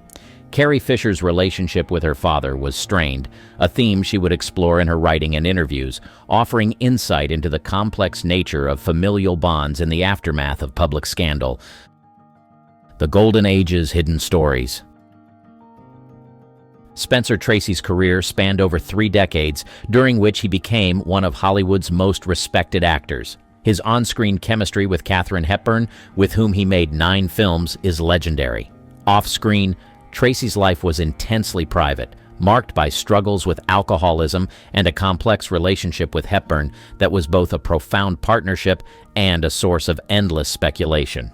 Tracy was married to Louise Treadwell, and together they had 2 children, John and Susie.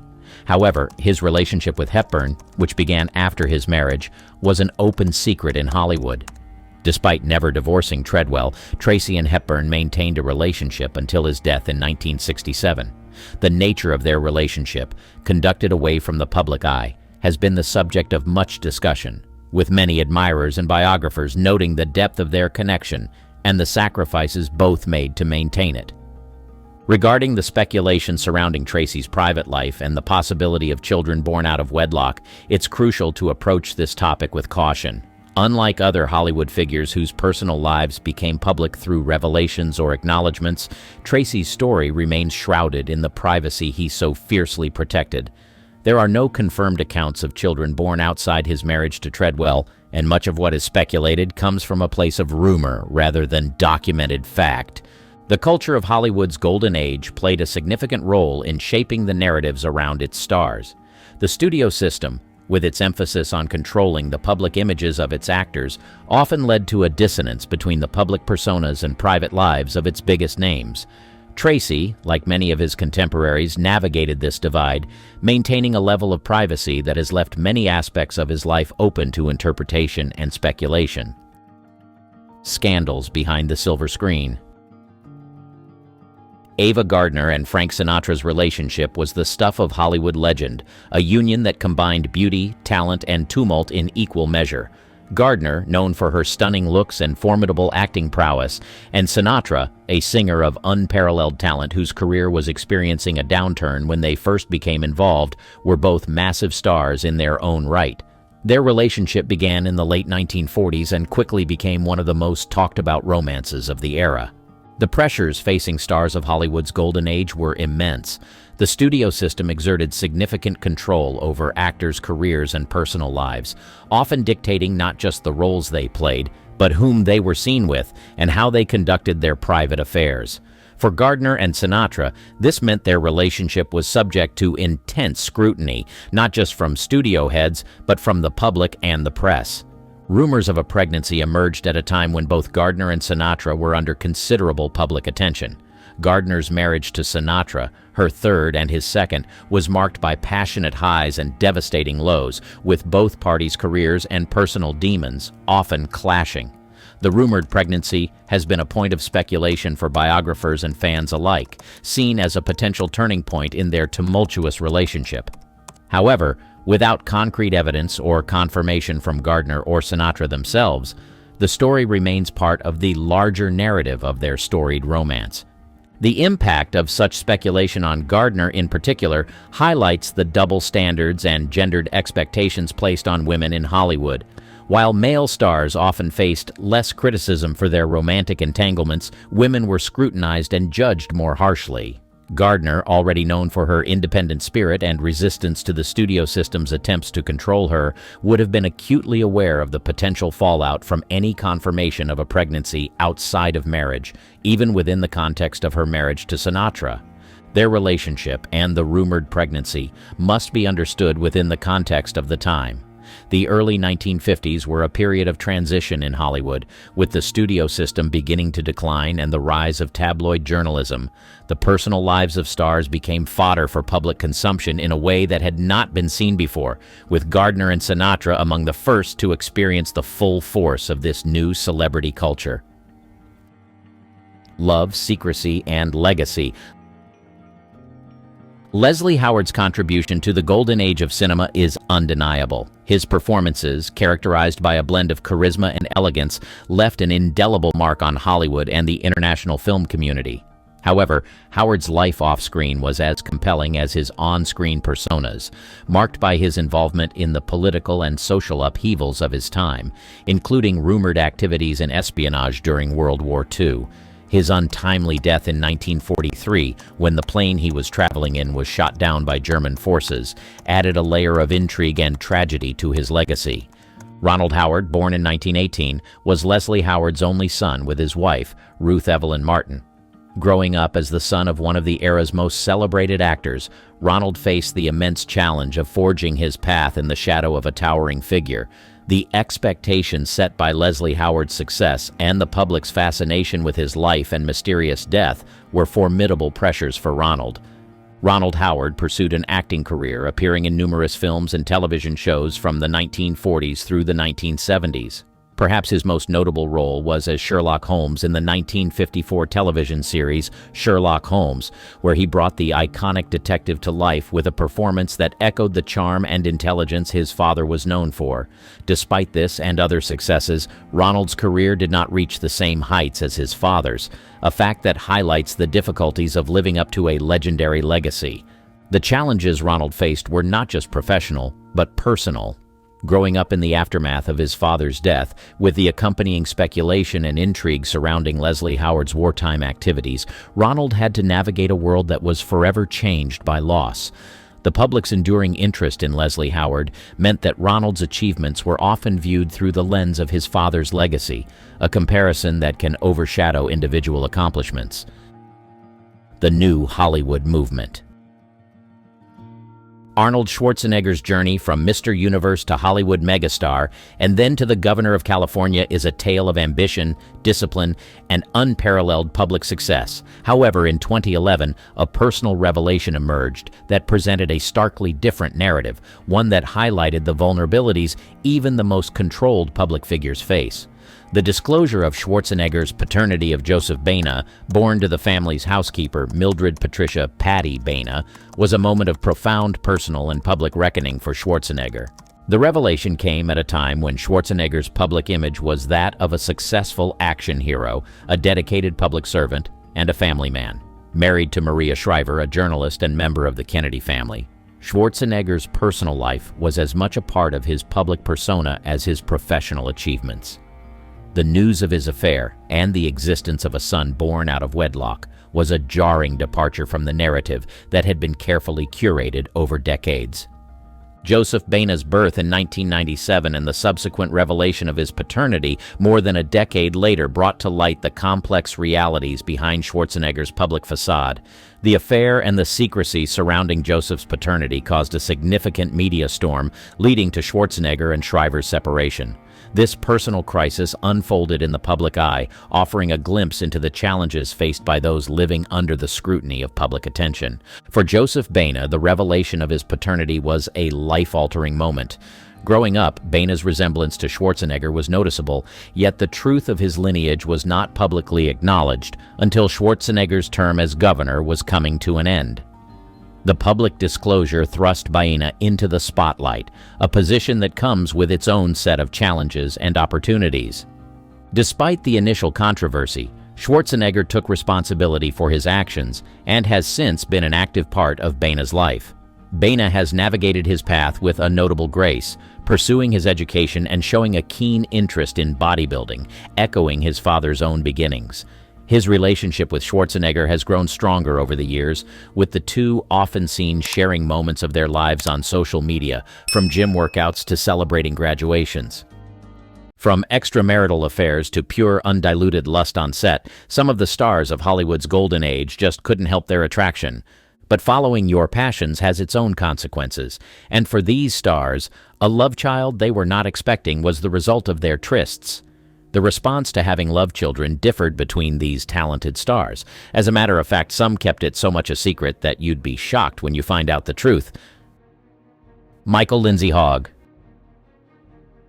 It is possible to hide an affair from the world, but the one thing that cannot be hidden is the striking resemblance between a child and his parents. Perhaps this was the reason why, no matter how much his mother denied it, Michael Lindsay Hogg believed that his father was not the man he grew up with. He had a gut feeling that his father was an actor he had seen a couple of times. If you have ever come across the mind-blowing artistic works of Michael Lindsay Hogg, you'll know that he is an embodiment of rare talent. Whether he is behind the scenes of films, theater, or music videos, he is the kind of director who stands out. But what if I told you that he probably got his creative abilities from his mother, Geraldine Fitzgerald, who was a talented old Hollywood actress? But that's not all. The man he suspected to be his father was none other than the legendary actor and director, Orson Welles. So, this leaves us with the question, why did Michael grow up believing that he was fathered by the famous actor? Well, let's go back to how it all started. In the 1930s, Michael's mother, Geraldine Fitzgerald, was a well-known actress. She was one of the actresses who captivated audiences at the time through her roles in films like Dark Victory and Poltergeist. Because she was famous, everyone knew she was married to Sir Edward Lindsay Hogg. However, it was later rumored that she got into a brief affair with Orson Welles, who was married to Virginia Nicholson at the time. It was said that they were so attracted to each other that they moved their families to the same neighborhood so that they would be able to see each other often. This steamy affair allegedly led to the birth of Michael Lindsay Hogg. Because the families lived close to each other, Michael grew up alongside his alleged half-sister, Christopher Wells Feeder. It will amaze you to know that Christopher once said that she always felt a sibling connection with Michael, but she could never explain why. When Michael began to suspect that Orson Welles was his biological father, he approached his mother, but she denied over and over again. Despite the fact that she denied the rumors, Michael saw through her and believed that she wasn't telling the truth. Although she took this secret to her grave, Michael was hell-bent on finding answers no matter how difficult it was. When he got older, he made up his mind to find the truth once and for all. He would later take a DNA test, and while some reports claimed that the test confirmed Olson was his father, other reports claimed that it was inconclusive. But perhaps the words of his mother's trusted friend, Gloria Vanderbilt, gave him the closure he needed. Gloria confirmed to Michael that Olson was indeed his biological father. One can only imagine the confusion and uncertainty young Michael nursed while growing up. It's good to know that he finally has some closure about the issue. Although his past was undoubtedly tumultuous and his parentage was undoubtedly complicated, Michael has grown to be a talented man. Michael Lindsay Hogg, he is not like any other director you have seen before. You name it, he's done it. Film, TV, music videos, you name it. Remember the Beatles' rooftop concert in Let It Be?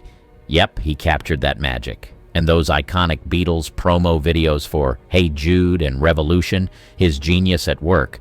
But it's not just the Beatles. He's rocked with the Rolling Stones and jammed with Elton John, directing some seriously cool music videos. On the small screen, he's dipped his toes into classics like Brideshead Revisited and brought a touch of class to The Equalizer. And let's not forget his work in film, from the intriguingly titled Nasty Habits to the suspenseful The Sound of Murder. He's like the ultimate directorial all-rounder, spinning his magic across the entertainment universe for decades. This love child has grown to be a man who has fought to make his dreams come true. Judy Lewis. In an industry where everyone seems to know everyone's secret, the paternity of young Judy Lewis became a source of whispers and gossip. There was no denying that she looked like the then-famous actor Clark Gable, but she grew up believing that she was an adopted child. It all started when Gable and Loretta's parts crossed amidst the dazzling lights and opulent sets. Initially, they were just colleagues, but as time went on, they began to fall for each other. Clark Gable, the dashing king of Hollywood, and Loretta Young, the enchanting leading lady, could no longer hide how they felt about each other. Their on-screen chemistry was palpable, but it was behind closed doors where their passion truly ignited, away from the watchful eyes of studio executives and gossip columnists. Amidst the breathtaking landscapes of film sets, their affair flourished, defying the moral codes and societal norms of the time. Loretta, with her starry eyes and porcelain beauty, found herself swept away by Gable's charm. Considering her reputation, no one would have thought that Loretta Young would find herself entangled with Clark Gable. Loretta Young was widely regarded as a woman of strong moral character throughout her career in Hollywood. She was known for her grace, poise, and dedication to her craft. Young was often praised for her professionalism and integrity, both on and off the screen. She maintained a wholesome image and was perceived as a role model for many, particularly during the more conservative era of Hollywood. One can say she was a morally upright individual. Clark Gable, on the other hand, didn't have a spotless reputation. His reputation is a bit more complex. While he was undoubtedly one of the most charismatic and talented actors of his time, Gable was also known for his somewhat tumultuous personal life. He had multiple marriages and was rumored to have engaged in extramarital affairs. Despite this, Gable maintained a strong work ethic and was respected for his dedication to his craft. However, his personal life often overshadowed his professional achievements, leading to a more mixed perception of his morality compared to Loretta Young.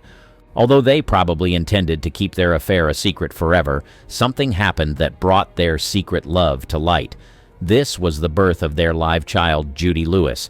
Judy's existence remained hidden from the scrutinizing gaze of an industry built on illusions and perfection. Loretta, determined to protect her child from judgment, went to great lengths to conceal the truth, confiding only in the inner circles of Hollywood's elite.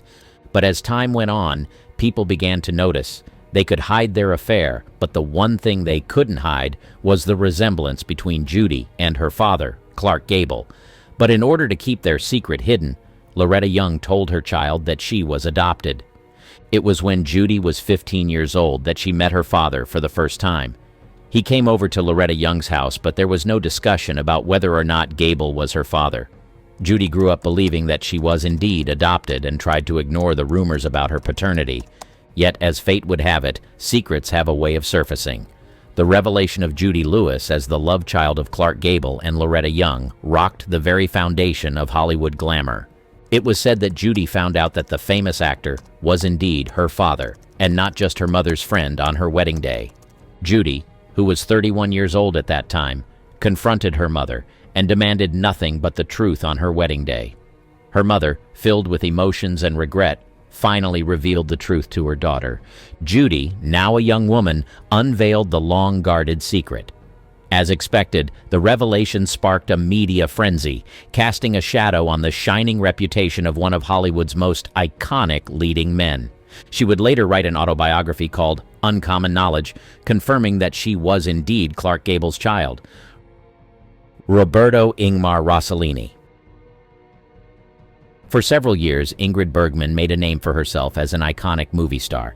She started her career with German and Swedish films, and it wasn't long before Hollywood noticed her. But just when she transitioned into Hollywood and started making waves, she fell in love with a director and began a secret love affair. Ingrid Bergman was a phenomenal actress who was gracing screens for the most part of the late 1930s. Not only was she known for her mind-blowing performances, but filmmakers who worked with her testified that she was a highly talented actress who was willing to go above and beyond to bring her roles to life.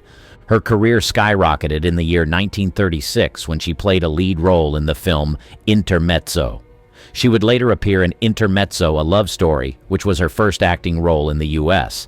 However, her life took an unexpected turn when she met a director called Roberto Rossellini in the mid-1940s. Following a letter she wrote him, he came to visit her in her home in the United States, and before she knew it, she began to have feelings for him. Interestingly, Ingrid was married to her first husband, Peter Lindstrom, at the time, and they had a daughter together.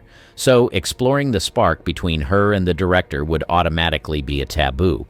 What made it even worse was the fact that they were both married and had feelings for each other at a time when morals and family values were a big deal. It wasn't long before the pair decided to damn the consequences and fully explore the feelings they had for each other. Initially, they were able to hide their affair, but after a while, people began to notice. What made the whole thing even more shocking was that Ingrid had the reputation of a saint. She was one of the few actresses who didn't do cosmetic enhancements and was always praised for her naturalness. She only posed for decent pictures and made sure she didn't soil her reputation. When the news of her affair began circulating in the tabloids, people were beyond shocked. She was condemned by religious bodies, political bodies, and even people once called fans. She was no longer given roles because filmmakers were afraid that her presence in a film would lead to a ban. She was called an adulterous woman, and all kinds of mean things were said about her. But despite all the condemnation, Ingrid and Rossellini's affair only waxed stronger. The director would later divorce his wife for Ingrid, but Ingrid's attempts to leave her husband led to a messy legal battle. Her husband didn't let her go without putting up a fight. Soon enough, she got pregnant and gave birth to their first child in a hospital in Rome on the 2nd of February 1950. They were still unmarried at the time. Back in the day, it was like an abomination for a child to be born out of wedlock, so studios and movie stars did their best to hide love children, but Ingrid and Rossellini decided not to hide any longer. Sadly, this child, who was supposed to mark the beginning of a new chapter in their lives, actually led to an international uproar. It was said that U.S. Senator Edwin C. denounced the actress on the floor of the Senate and called her a disgrace to American womanhood. As if this was not enough, her home country also condemned her actions, highlighting that she disgraced her country. Just like that, this actress, who was once loved and admired, became hated all over the world. Despite all these, Ingrid loved her child, and shortly after, she got married to Roberto Rossellini. Their first son, who is now in his 70s, was said to have worked as an Italian real estate investor and a stockbroker when he was younger. Jack Nicholson. It is nearly impossible to be a fan of Hollywood movies and not come across at least one Jack Nicholson film. This is a cinematic legend whose contributions to film have left an indelible impact on audiences worldwide. There is no denying performances, memorable characters, and unparalleled talent have solidified his place in cinematic history. But what a lot of people may not know is that Jack Nicholson is also a love child. He grew up believing that his mother June was his sister, and that his grandmother Ethel May was his biological mother because of a difficult decision that his mother had to make when he was a baby. But how did this happen? What made Jack Nicholson believe that his mother was his sister? It all began in April 1937 when Jack Nicholson came into this world, but his beginnings were far from ordinary. His father, Donald Fursillo, was already married when he fell in love with a young girl and got her pregnant. Clearly, being involved with a girl who was way younger than him was forbidden, and making it public was only going to get him into trouble. But Donald Fursillo couldn't hide his feelings for this girl, and he wanted to step up and do the right thing, so he decided that he was going to marry her. He set the plan in motion and tied the knot with 17-year-old showgirl June "Dink" Nicholson. But it was only when she said, "I do," that she found out that this Italian-American showman, Donald Fursillo, was keeping a big secret. Immediately, their fresh union was entangled by controversy, taboos, secrets, and lies, because not only was June underage, but Donald already had a wife. Despite this, Don really wanted to take responsibility for his child, and he didn't want June to raise Jack alone. Although Donald's intentions seemed pure, June didn't buy the idea. As soon as she found out that he was already married, she started looking for other ways to ensure that her child was well taken care of. As a young girl who was trying to make ends meet, she knew for a fact that she wouldn't be able to cater to the needs of her child, so she decided to make a difficult decision, which was sending Jack to live with her own parents instead. Because he began living with his grandparents at an early age, Jack grew up believing that his grandparents, Ethel and John Nicholson, were his parents. No matter how tempting it was, his mother never told him the truth about his biological parents. She treated him like a brother, even on days when she was yearning to play the role of a mother. It wasn't until he was 37 years old in 1974 that he discovered the truth. Imagine finding out at that age that the people you thought were your parents were actually your grandparents. It must have been a shock, but the surprises in Jack's life didn't end there. He had quite a colorful romantic life himself. He was married to Sandra Knight in the 1960s, and they had a daughter named Jennifer. But Jack's relationships weren't always conventional. He had affairs, one of which resulted in a daughter named Honey Holman. Honey was born during his 17-year relationship with actress Angelica Houston. Imagine the complexities of growing up in such a situation. Jack also had another daughter named Lorraine from another affair during his relationship with Angelica. Her mother was Rebecca Broussard, who was actually an actress in one of Jack's films, The Two Jakes. Talk about drama both on and off the screen. And the surprises don't stop there. Actress Susan Anspach even claimed that Jack Nicholson might be the father of her son, Caleb Goddard. It seems like Jack's life was just as dramatic and intriguing as the movies he starred in. But despite his issues about his parentage, Jack Nicholson didn't allow himself to become a victim of his past.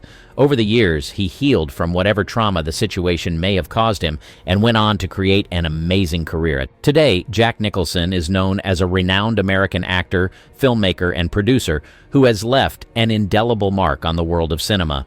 Nicholson's career spans several decades, and he is celebrated for his versatility, intensity, and iconic performances across a wide range of genres. He is perhaps best known for his captivating portrayals of complex and morally ambiguous characters. One of his most iconic roles came in the 1975 film One Flew Over the Cuckoo's Nest, where he played the rebellious and charismatic Randall McMurphy, a patient in a mental institution. This performance earned Nicholson his first Academy Award for Best Actor, solidifying his status as one of the greatest actors of his generation. But he didn't stop there. He kept on pouring into his craft and creating in a mind-blowing way.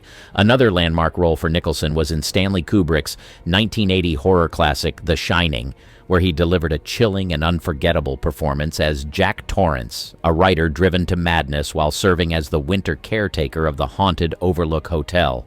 Throughout his illustrious career, Nicholson has showcased his remarkable range in films such as Chinatown, Terms of Endearment, Batman, As Good as It Gets, and About Schmidt, among many others. Isn't it amazing that Jack Nicholson became everything he ever dreamed of becoming and never allowed his past to dictate his future? From his unconventional parentage to his colorful romantic life, Jack's story is one that keeps people captivated. Who would have thought that behind that iconic smile lay such a fascinating tale? Allegra Houston. If you asked young Allegra Houston who her dad was, she would tell you that he was none other than the famous director, John Huston. Why? Because for as long as she could remember, he was the man she called Dad. But as she grew older, she became uncertain and began to wonder if Huston was really her father. Born on the 26th of August, 1964, Allegra was the product of an affair her mother Enrica had with John Julius Norwich, the Viscount of Norwich. However, Allegra grew up believing that she was the daughter of the famous film director John Huston. Growing up, Allegra had no doubt that John Huston was her biological father. She was raised in a world where she thought she was part of his family, with siblings who shared the same name. But her life took a surprising turn when she discovered the truth about her parentage. It wasn't until later in life that Allegra learned about her true biological father and the circumstances surrounding her birth. Her mother, Enrica, was married to John Huston for several years, but in the early 1960s, they had a major marital problem, and they became estranged. It was during this period that Enrica began an affair with John Norwich. Their affair would later lead to her getting pregnant and giving birth to Allegra. Tragically, her mother, Enrica, passed away in a car accident in 1969, and Allegra was only 4 years old at the time. Despite the loss, John Huston stepped in and raised Allegra as his own daughter, showing immense love and devotion. A lot of people were shocked that he raised someone else's child like his old child. Imagine the emotions Allegra must have felt when she discovered the truth. How did she react? How did she come to terms with having two fathers and two sets of siblings? These are questions that likely ran through her mind as she navigated this complex family dynamic. Allegra eventually found solace in writing her autobiography, Love Child, a memoir of family lost and found. In this memoir, she didn't hold back as she delved into her unique upbringing, exploring the complexities of her identity as both American and English, and the challenges she faced growing up with this secret. But Allegra has not allowed her past to define her. She is now a successful writer, carving her own path in the world of literature. Despite the challenges she faced, she has embraced her past while building a fulfilling future of her own. While Joe Jackson, Michael Jackson's father, was busy disciplining his children and trying to make stars out of them, he had a little girl that no one knew about. His priority was to do everything in his power to spoil her rotten and keep her existence a secret. In the 60s, Joe Jackson became well known for his efforts to push his children in the direction of music. He desperately wanted his children to become famous and established musicians, and he was willing to do everything in his power to make this dream come to life. Seeing himself as their talent manager, Joe Jackson treated his children like they were his clients, forcing them to engage in long and intense rehearsals and forcing them to call him by his first name. While his efforts to make his kids successful in the industry were absolutely normal, as any parent would want their child to succeed, it was later revealed that he sometimes used harsh methods to get his kids in line. In a 1993 interview, Michael Jackson said his father subjected them to all kinds of physical punishments. He said he and his siblings grew up feeling lonely and distant from their father. It seemed like all he was concerned about was them becoming stars. While all this was happening, Michael Jackson, his mother, and siblings had no idea that Joe Jackson had another family somewhere else. In the early 70s, Joe Jackson met a beautiful secretary called Cheryl Terrell, and this single meeting led to a 25-year affair and a love child, Giovanni Jackson. Cheryl was in her 20s when she met Joe Jackson. At the time, she worked as a secretary for the police department in Los Angeles. On one fateful day, Joe Jackson was invited to LAPD's Christmas party, and that was where she met him. During the party, a friend of hers introduced her to Joe Jackson, but she had no idea who he was. She had never heard of him before. When they got talking, Joe Jackson showed her his charming and romantic side. He bought her gifts often, and soon enough, Joe's smooth talking and romantic gestures got to Cheryl. Her daughter would later reveal that Cheryl wasn't sure she liked Joe Jackson. She just decided to give the relationship a try. As expected, the 20-year age gap between them was very unsettling, especially for her family. Joe Jackson was the same age as Cheryl's mother, not to mention the fact that he was married at the time to Katherine Jackson. But despite all these, Joe Jackson was relentless. He did all that he could to keep Cheryl by his side. In a later interview, Giovanni revealed that her mother was not an obsessed fan like people thought she was. Joe Jackson was the one who did all the chasing. In Giovanni's words, "My mother is an attractive lady, and he saw her and had to have her. He did all the chasing. Daddy had to keep up with my mother. She was very independent, and he liked that."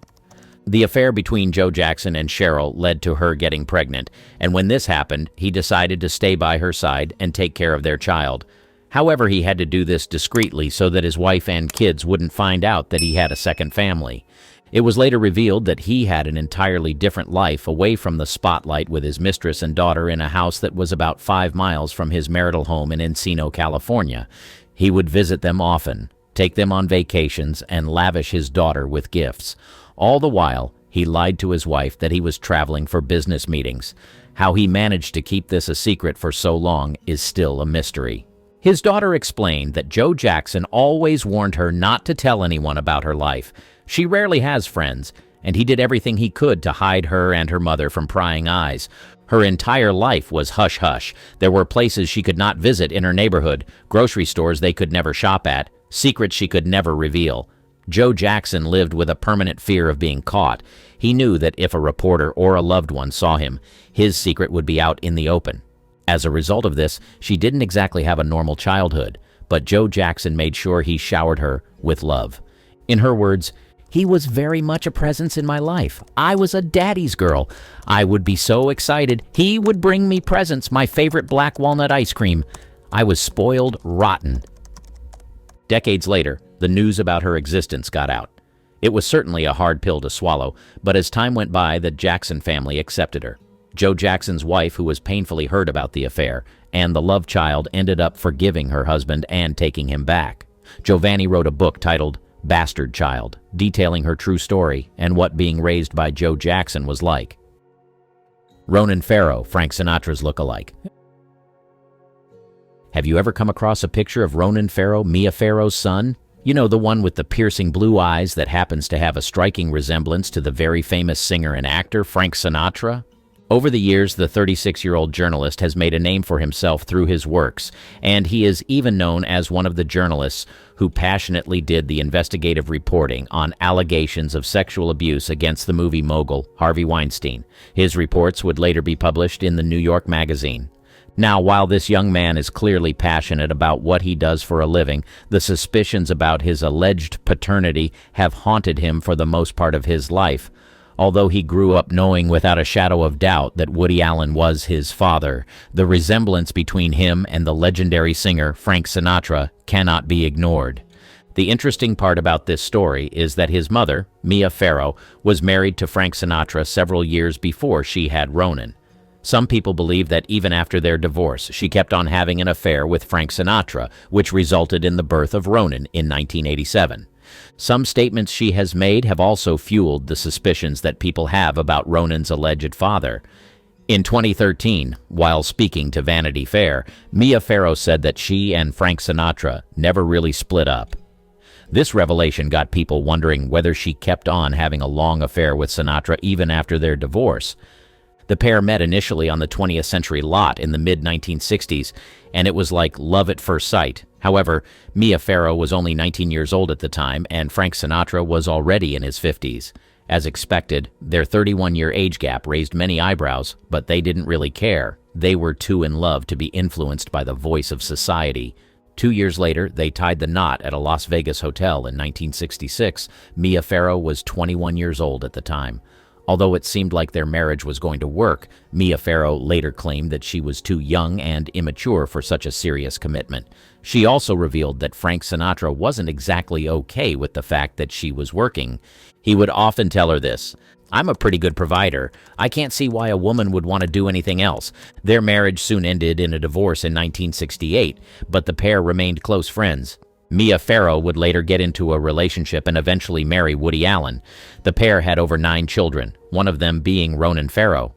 But as he got older, people began to question if Woody Allen was truly his father because of the striking resemblance between him and Frank Sinatra. Although his parents and close family members are convinced that Woody Allen is his father, some people still have their doubts. Despite the suspicions, Ronan Farrow has decided to dismiss the suspicions. He has also vehemently refused to carry out DNA analysis to find out if Frank Sinatra is truly his father. In his words, Woody Allen, legally, ethically, and personally, was absolutely a father in our family. Although Ronan doesn't seem to care much about finding the truth, his mother has made some statements in interviews that suggest that she may have been involved with Frank Sinatra after their divorce. In a 2013 interview, Mia Farrow claimed that Ronan could possibly be the son of Frank Sinatra. Judging by her words, there is a high chance that Ronan is in fact Frank Sinatra's son. Carol Ann, Chaplin's baby.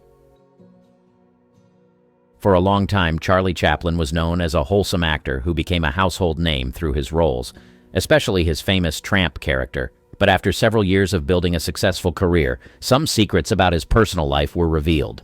Not only was Chaplin rumored to prefer significantly younger girls, he also allegedly got a young woman pregnant and denied it. Now, as a result of this, there were several pictures of the cute child all over the media and media reports that showed Chaplin refusing to take responsibility. He was convinced that he wasn't the father of the child, but this young woman continued to insist that Chaplin fathered her child. It all began in the early 1940s. While Chaplin was still married to his third wife, Paulette Goddard, he met a young and talented actress, and he was instantly drawn to her. She was beautiful, and she seemed like a promising actress. So he took her under his wing and eventually contracted her for an upcoming film titled Shadows and Substance. Chaplin and this actress named Joan Barry later got romantically involved with each other. There was no way Chaplin could deny having an affair with her, because as soon as she served him with a palimony suit, investigations began, and these led to revelations uncovered by the FBI. According to FBI documents, Chaplin told Barry to meet up with him in Los Angeles in 1942, paid for her plane ticket, and as soon as she got there, they began doing romantic activities. Barry also revealed that not only did they attend numerous parties together, she claimed that Chaplin convinced her to get romantically involved with other people, making her available to other men for immoral purposes. The pair also engaged in sexual acts several times in December of that year, and Barry believed that one of those times led to her daughter, Carol Ann, being conceived. The baby Carol Ann was born on the 2nd of October, 1943. When Joan Barry informed Chaplin and he claimed he wasn't the father, she became furious. Not only did she accuse him of violating the Mann Act, but she also fought tooth and nail to prove that he was the father of her child. Over 3 blood tests were carried out, and all the results showed that Chaplin wasn't the father, but Joan believed that the medical professionals who carried out these tests were compromised. So she decided to fight harder, and this led to 2 trials. In the second one, a jury voted 11-1 that Chaplin was indeed the father of Joan Barry's child. As a result of this, Chaplin had to pay child support, and although he tried appealing, he lost. Liv Tyler, a case of hidden paternity. Remember Arwen from The Lord of the Rings? Did you know that she is Steve Tyler and B.B. Buell's love child? B.B. Buell was a model who gained fame in the 1970s for her relationships with rock musicians, notably Todd Rundgren. She moved to New York in 1972 after signing with a modeling agency and became known for her liaisons with various musicians. During this time, she also pursued a music career, recording an EP and forming a band called The B-Sides. She was extremely passionate about music, and she certainly had a thing for musicians. From 1972 to 1979, Buell was in a long-term relationship with Todd Rundgren. However, in 1976, she became pregnant after a brief relationship with Steven Tyler, the lead singer of Aerosmith. This was the beginning of a complicated paternity dilemma.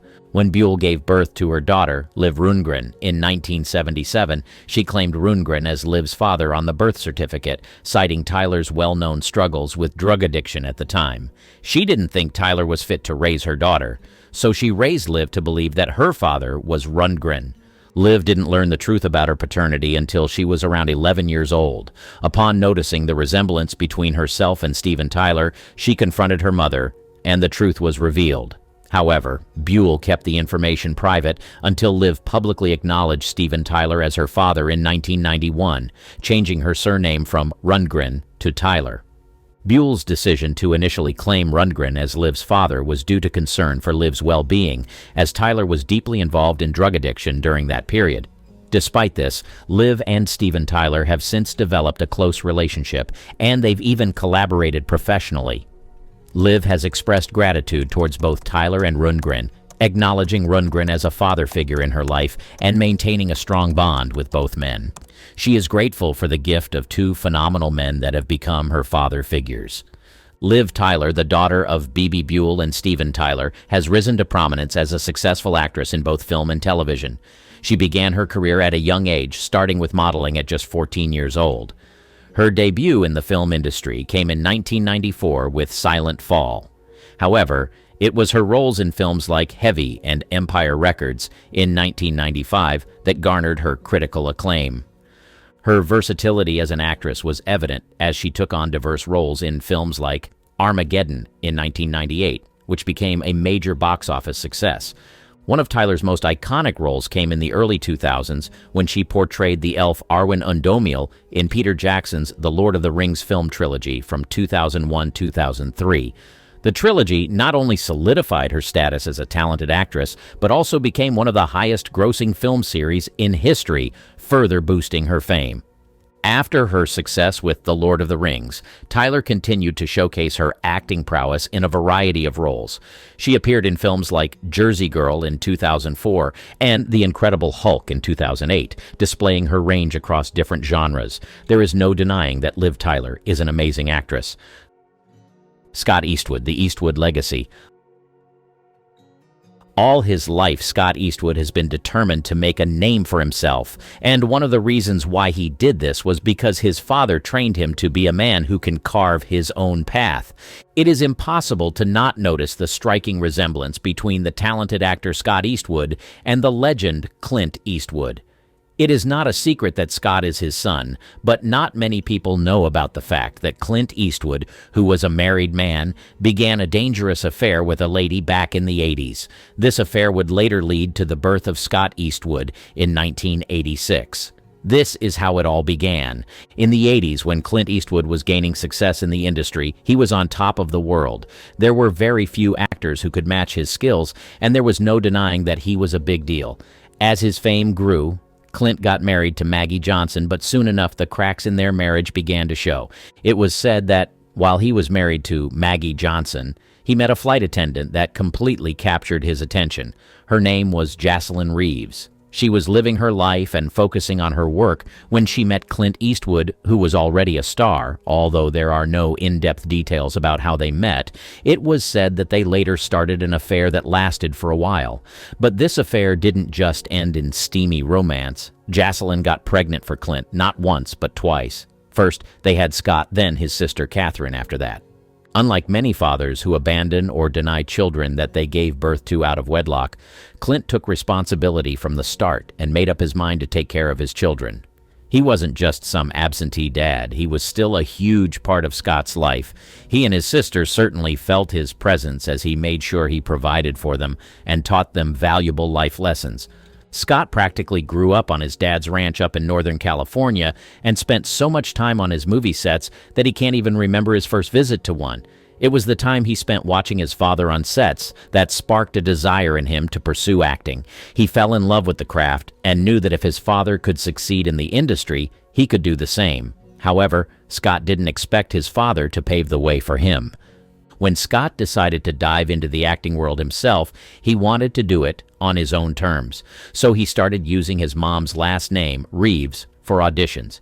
He needed to prove himself without riding on his dad's fame. He also knew his father well. Clint was never one to hand out favors left and right. Growing up during the Great Depression and experiencing poverty firsthand made him tough.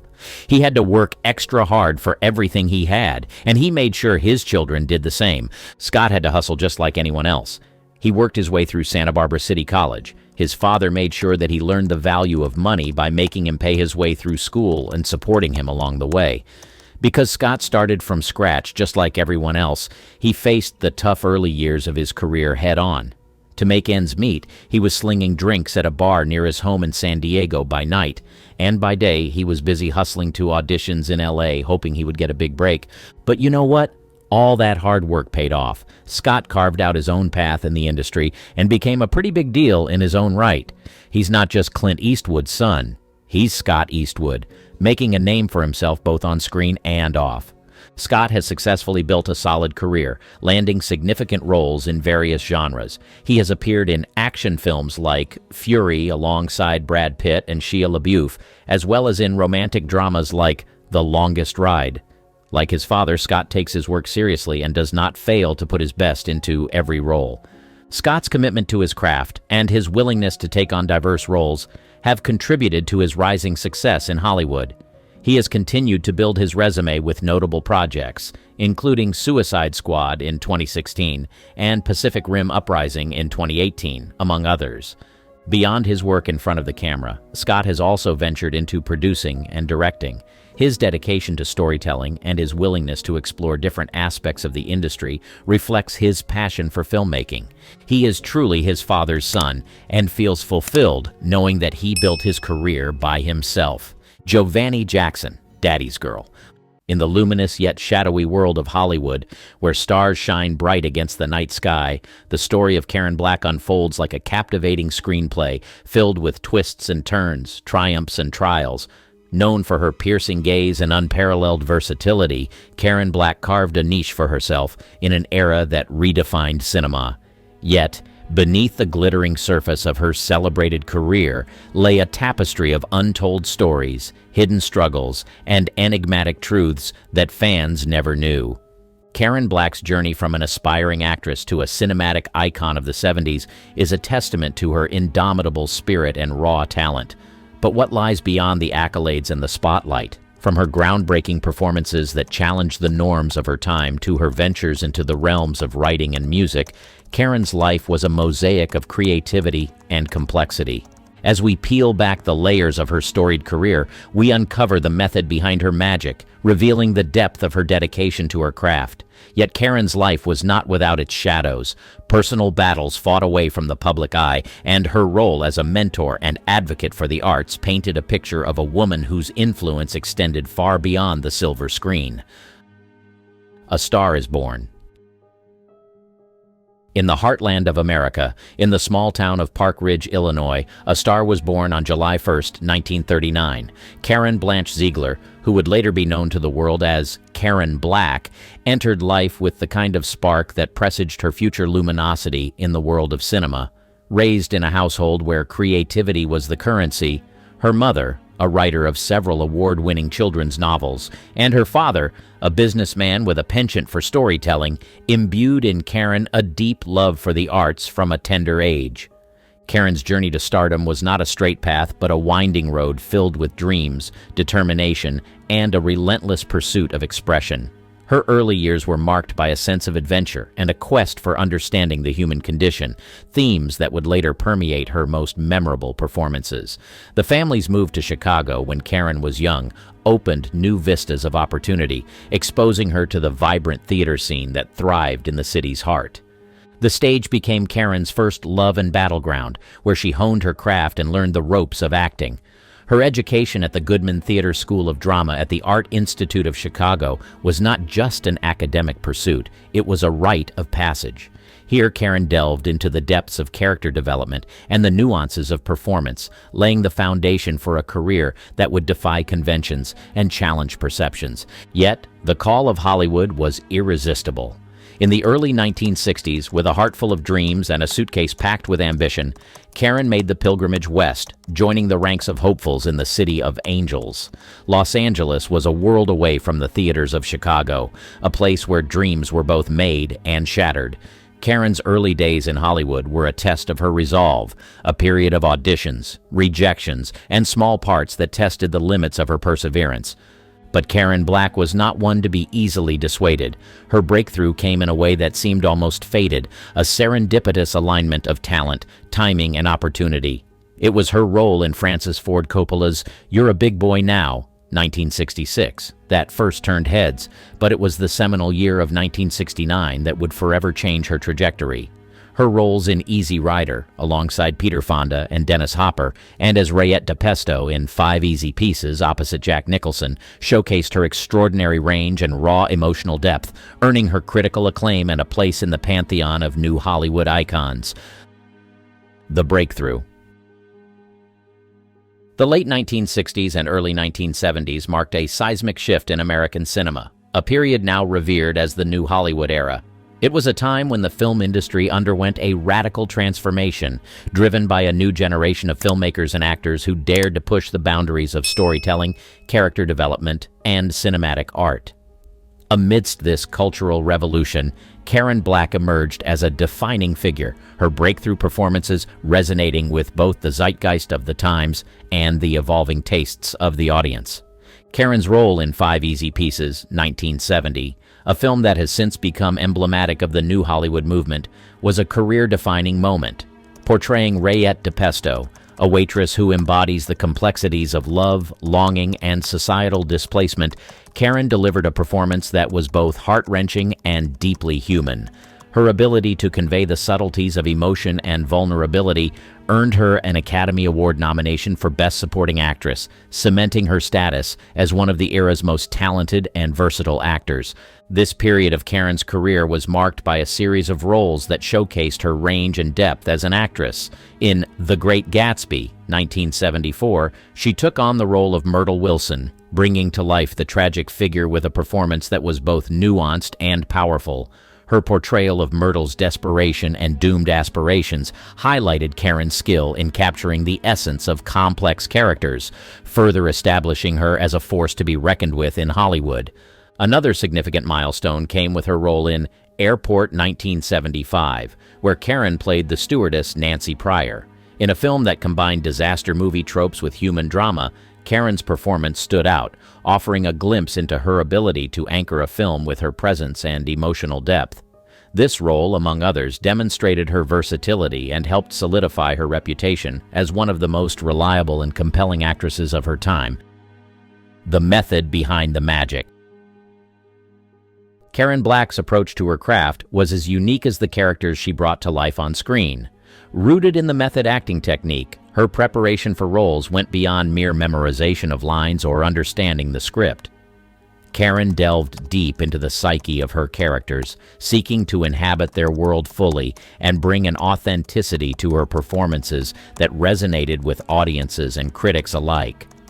Her dedication to the method was evident in the way she approached each role, often spending weeks or even months researching and immersing herself in the character's background, motivations, and emotional landscape. This intense preparation process allowed Karen to deliver performances that were not only compelling, but also deeply human, capturing the complexities and nuances of the characters she portrayed. One of the most striking examples of Karen's method acting came with her role in 5 Easy Pieces. To embody Rayette, a character whose dreams and disappointments are palpable throughout the film, Karen spent time in diners, observing and interacting with waitresses to capture the essence of her character's life. Her commitment to authenticity paid off, resulting in a performance that was both powerful and poignant, earning her critical acclaim and an Academy Award nomination. Karen's ability to transform herself for her roles was not limited to dramatic parts. In Trilogy of Terror, 1975, a made-for-television anthology horror film, she showcased her versatility by playing 4 distinct characters, including a tormented college student and a woman terrorized by a Zuni fetish doll. Her performances in this film highlighted her skill in navigating a range of emotions and genres, from terror to despair, further cementing her status as a versatile and talented actress. Behind the magic of Karen Black's performances was a relentless pursuit of truth in her portrayal of characters. Whether it was through meticulous research, physical transformation, or emotional immersion, Karen's method acting technique was a testament to her dedication to her craft and her desire to connect with audiences on a profound level. Her legacy as an actress is not only defined by the roles she played, but also by the depth and authenticity she brought to each character, leaving an indelible mark on the world of cinema. Hidden talents.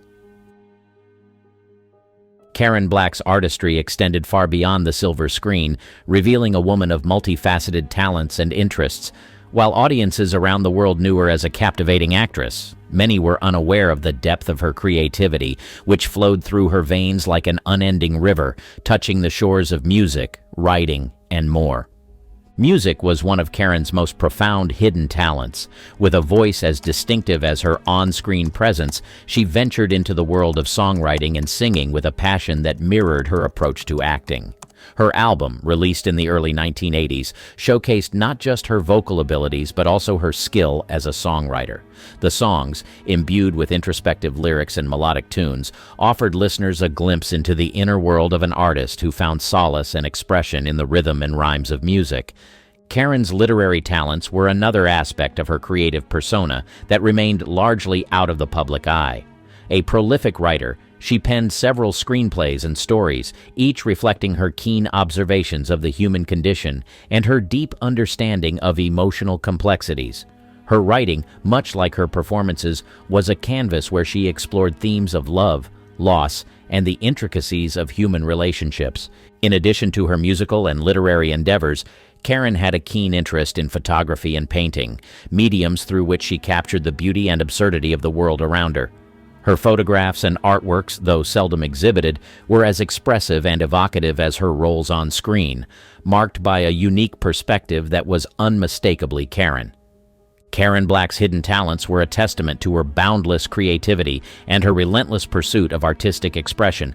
Whether through the chords of a song, the words on a page, or the strokes of a brush, she communicated with a depth and sincerity that resonated with those who had the privilege of experiencing her art. Her legacy, enriched by these diverse talents, stands as a reminder of the profound impact a truly creative spirit can have on the world. The cult icon. Karen Black's journey through Hollywood's ever-changing landscape solidified her status not just as a versatile actress, but as a cult icon whose work resonated deeply within the realms of independent cinema and genre films. Her fearless choice of roles and her unparalleled ability to breathe life into every character she portrayed endeared her to a dedicated fan base that revered her as much for her unconventional choices as for her undeniable talent. The 1970s and 1980s saw Karen embracing roles in films that would later be celebrated as cult classics, further cementing her legacy as an icon of alternative cinema. Her appearance in Trilogy of Terror, 1975, a horror anthology television movie, showcased her exceptional range and ability to captivate audiences with her performance in 3 distinct roles, particularly as the tormented protagonist in the segment featuring the now infamous Zuni fetish doll. This role, among others, contributed to her lasting legacy in the horror genre, making her a beloved figure among horror enthusiasts. Karen's work in Burnt Offerings, 1976, further exemplified her status as a cult icon. In this haunted house thriller, her portrayal of a wife and mother slowly succumbing to the malevolent forces of her family's new home highlighted her skill in navigating the psychological depths of her characters, earning the film a special place in the hearts of horror aficionados. Beyond horror, Karen's roles in independent films and her collaborations with pioneering directors of the time played a significant role in her cult iconography. Her ability to seamlessly transition between genres, from drama to horror to comedy, showcased her versatility and fearless approach to her craft. This adaptability made her a favorite among directors looking for an actress who could bring complexity and authenticity to challenging roles. Personal struggles, public battles. Karen Black's luminous career and diverse artistic pursuits were often shadowed by personal struggles and public battles that tested her resilience and fortitude. Despite the challenges she faced, Karen's spirit remained unbroken, exemplifying her strength and determination to overcome adversity. One of the most significant struggles in Karen's life was her battle with health issues that emerged later in her career. In 2010, Karen was diagnosed with ampullary cancer, a rare form of cancer that affects the bile duct. The diagnosis marked the beginning of a difficult journey, as Karen underwent several medical treatments, including surgery and chemotherapy, in an effort to combat the disease. Her fight against cancer was not only a personal struggle, but also a public battle, as she shared her experiences with her fans and the world, showcasing her vulnerability and humanity. Karen's health battle took a toll on her professionally, as it limited her ability to work and take on new projects. However, her determination to continue acting and her passion for the arts never waned. Even during her treatment, Karen sought to remain active in the creative community, participating in projects as much as her health would allow and continuing to inspire those around her with her resilience. In addition to her health struggles, Karen faced financial difficulties that were exacerbated by her medical expenses. In 2013, her family launched a crowdfunding campaign to help cover the costs of her treatment, revealing the extent of her financial strain. The campaign received an outpouring of support from fans and the film community, highlighting the deep affection and respect that many held for Karen. The mentor. Beyond her roles as an actress, Karen embraced the role of mentor with a generosity and passion that mirrored her approach to her craft. Her dedication to nurturing new talent was a testament to her belief in the transformative power of art and the importance of guidance and support in the creative journey. Karen's mentorship extended across various facets of filmmaking, from acting to writing and directing. She was known for her willingness to share her experiences, offering insights gleaned from decades in a challenging industry. Her advice was not just about the technicalities of acting or the nuances of character development. It was also about navigating the complexities of the film industry, maintaining artistic integrity, and the importance of resilience. One of Karen's most impactful contributions as a mentor was her involvement in workshops and acting classes. Here, she engaged with aspiring actors, providing them with a safe space to explore their abilities and push their boundaries. Karen's teaching style was immersive and hands-on, encouraging students to delve deep into their characters and embrace their vulnerabilities. She believed that true artistry in acting came from a place of honesty and emotional truth, and she guided her students in their pursuit of these ideals. Beyond formal settings, Karen's mentorship was also evident in her everyday interactions with young filmmakers and actors. She was known for her openness and approachability, often taking the time to engage in meaningful conversations with those seeking her advice. Her encouragement and support could be a turning point for many, offering them the confidence to pursue their dreams in an industry that could often seem impenetrable. Karen's impact as a mentor went beyond the technical aspects of filmmaking. She inspired her mentees to approach their art with a sense of purpose and a deep respect for the storytelling process. She emphasized the importance of empathy and emotional intelligence in creating work that resonated with audiences. Her guidance helped shape a new generation of artists, imbuing them with a sense of responsibility to their craft and to the stories they chose to tell. Moreover, Karen's mentorship reflected her broader vision for the film industry, a community where collaboration and mutual support were foundational values. She envisioned a space where creativity was nurtured and diverse voices were celebrated, paving the way for a more inclusive and dynamic cinematic landscape. An unconventional style. Karen Black's style was a vivid reflection of her era's cultural shifts, embodying the spirit of the 1960s and 70s with a distinctive flair that set her apart in Hollywood's fashion landscape. Her approach to fashion was as eclectic and daring as the roles she chose, making her a style icon who defied the conventional norms of celebrity dressing. In the 1970s, when Black's career was at its zenith, fashion was undergoing a radical transformation. The decade celebrated individuality and self-expression with influences ranging from the bohemian to the disco. Karen navigated these trends with an innate sense of style that was both of the moment and timeless. She was often seen in maxi dresses, a staple of 70s fashion, which she styled with her unique twist, incorporating bold prints and unconventional accessories that highlighted her artistic sensibility. Karen's public appearances were marked by her preference for outfits that blended glamour with a touch of the avant-garde. At the 46th Academy Awards in 1974, where she was nominated for her performance in The Great Gatsby, Karen epitomized 70s chic in a black halter neck gown. The simplicity of the dress was offset by her dramatic makeup and hairstyle, showcasing her ability to merge classic Hollywood elegance with the era's more experimental trends. Off the red carpet, Karen's personal style was equally compelling. She was known for her love of vintage clothing, often spotted in secondhand stores searching for unique pieces that she would incorporate into her everyday wardrobe. This penchant for vintage was not just a fashion statement, but a reflection of her broader artistic and environmental values, predating the contemporary movement towards sustainable fashion. Karen's influence on fashion extended beyond her personal style. She was a muse to several designers of the time who were drawn to her unconventional beauty and fearless approach to fashion. Her collaborations with these designers often resulted in groundbreaking looks that captured the imagination of the public and the fashion industry alike. Karen Black's unconventional style was more than just a facet of her public persona. It was an integral part of her identity as an artist and individual. Through her fashion choices, she communicated a sense of freedom, creativity, and defiance that resonated with the cultural zeitgeist of her time and continues to inspire today. The final act. Karen Black's career spanned over 5 decades, during which she became an emblem of versatility and resilience in the entertainment industry. Her final years, however, were marked by a courageous battle with cancer that she faced with the same strength and dignity that characterized her life and work. In 2010, Karen was diagnosed with ampullary cancer, leading to an extensive medical battle that included surgery and chemotherapy. Despite the severity of her condition, she continued to work, showcasing her unwavering dedication to her craft.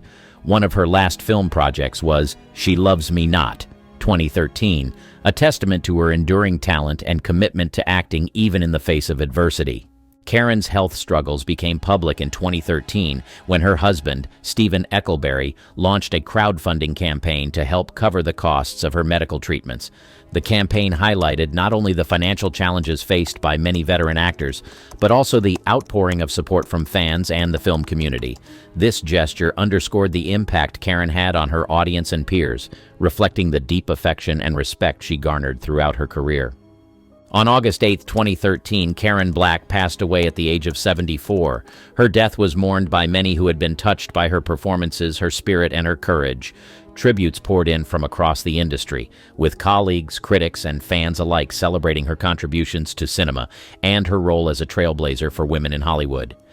Karen's legacy is preserved not only through her memorable performances in films like 5 Easy Pieces, The Great Gatsby, and Nashville, but also through her influence on independent cinema and her advocacy for creative expression.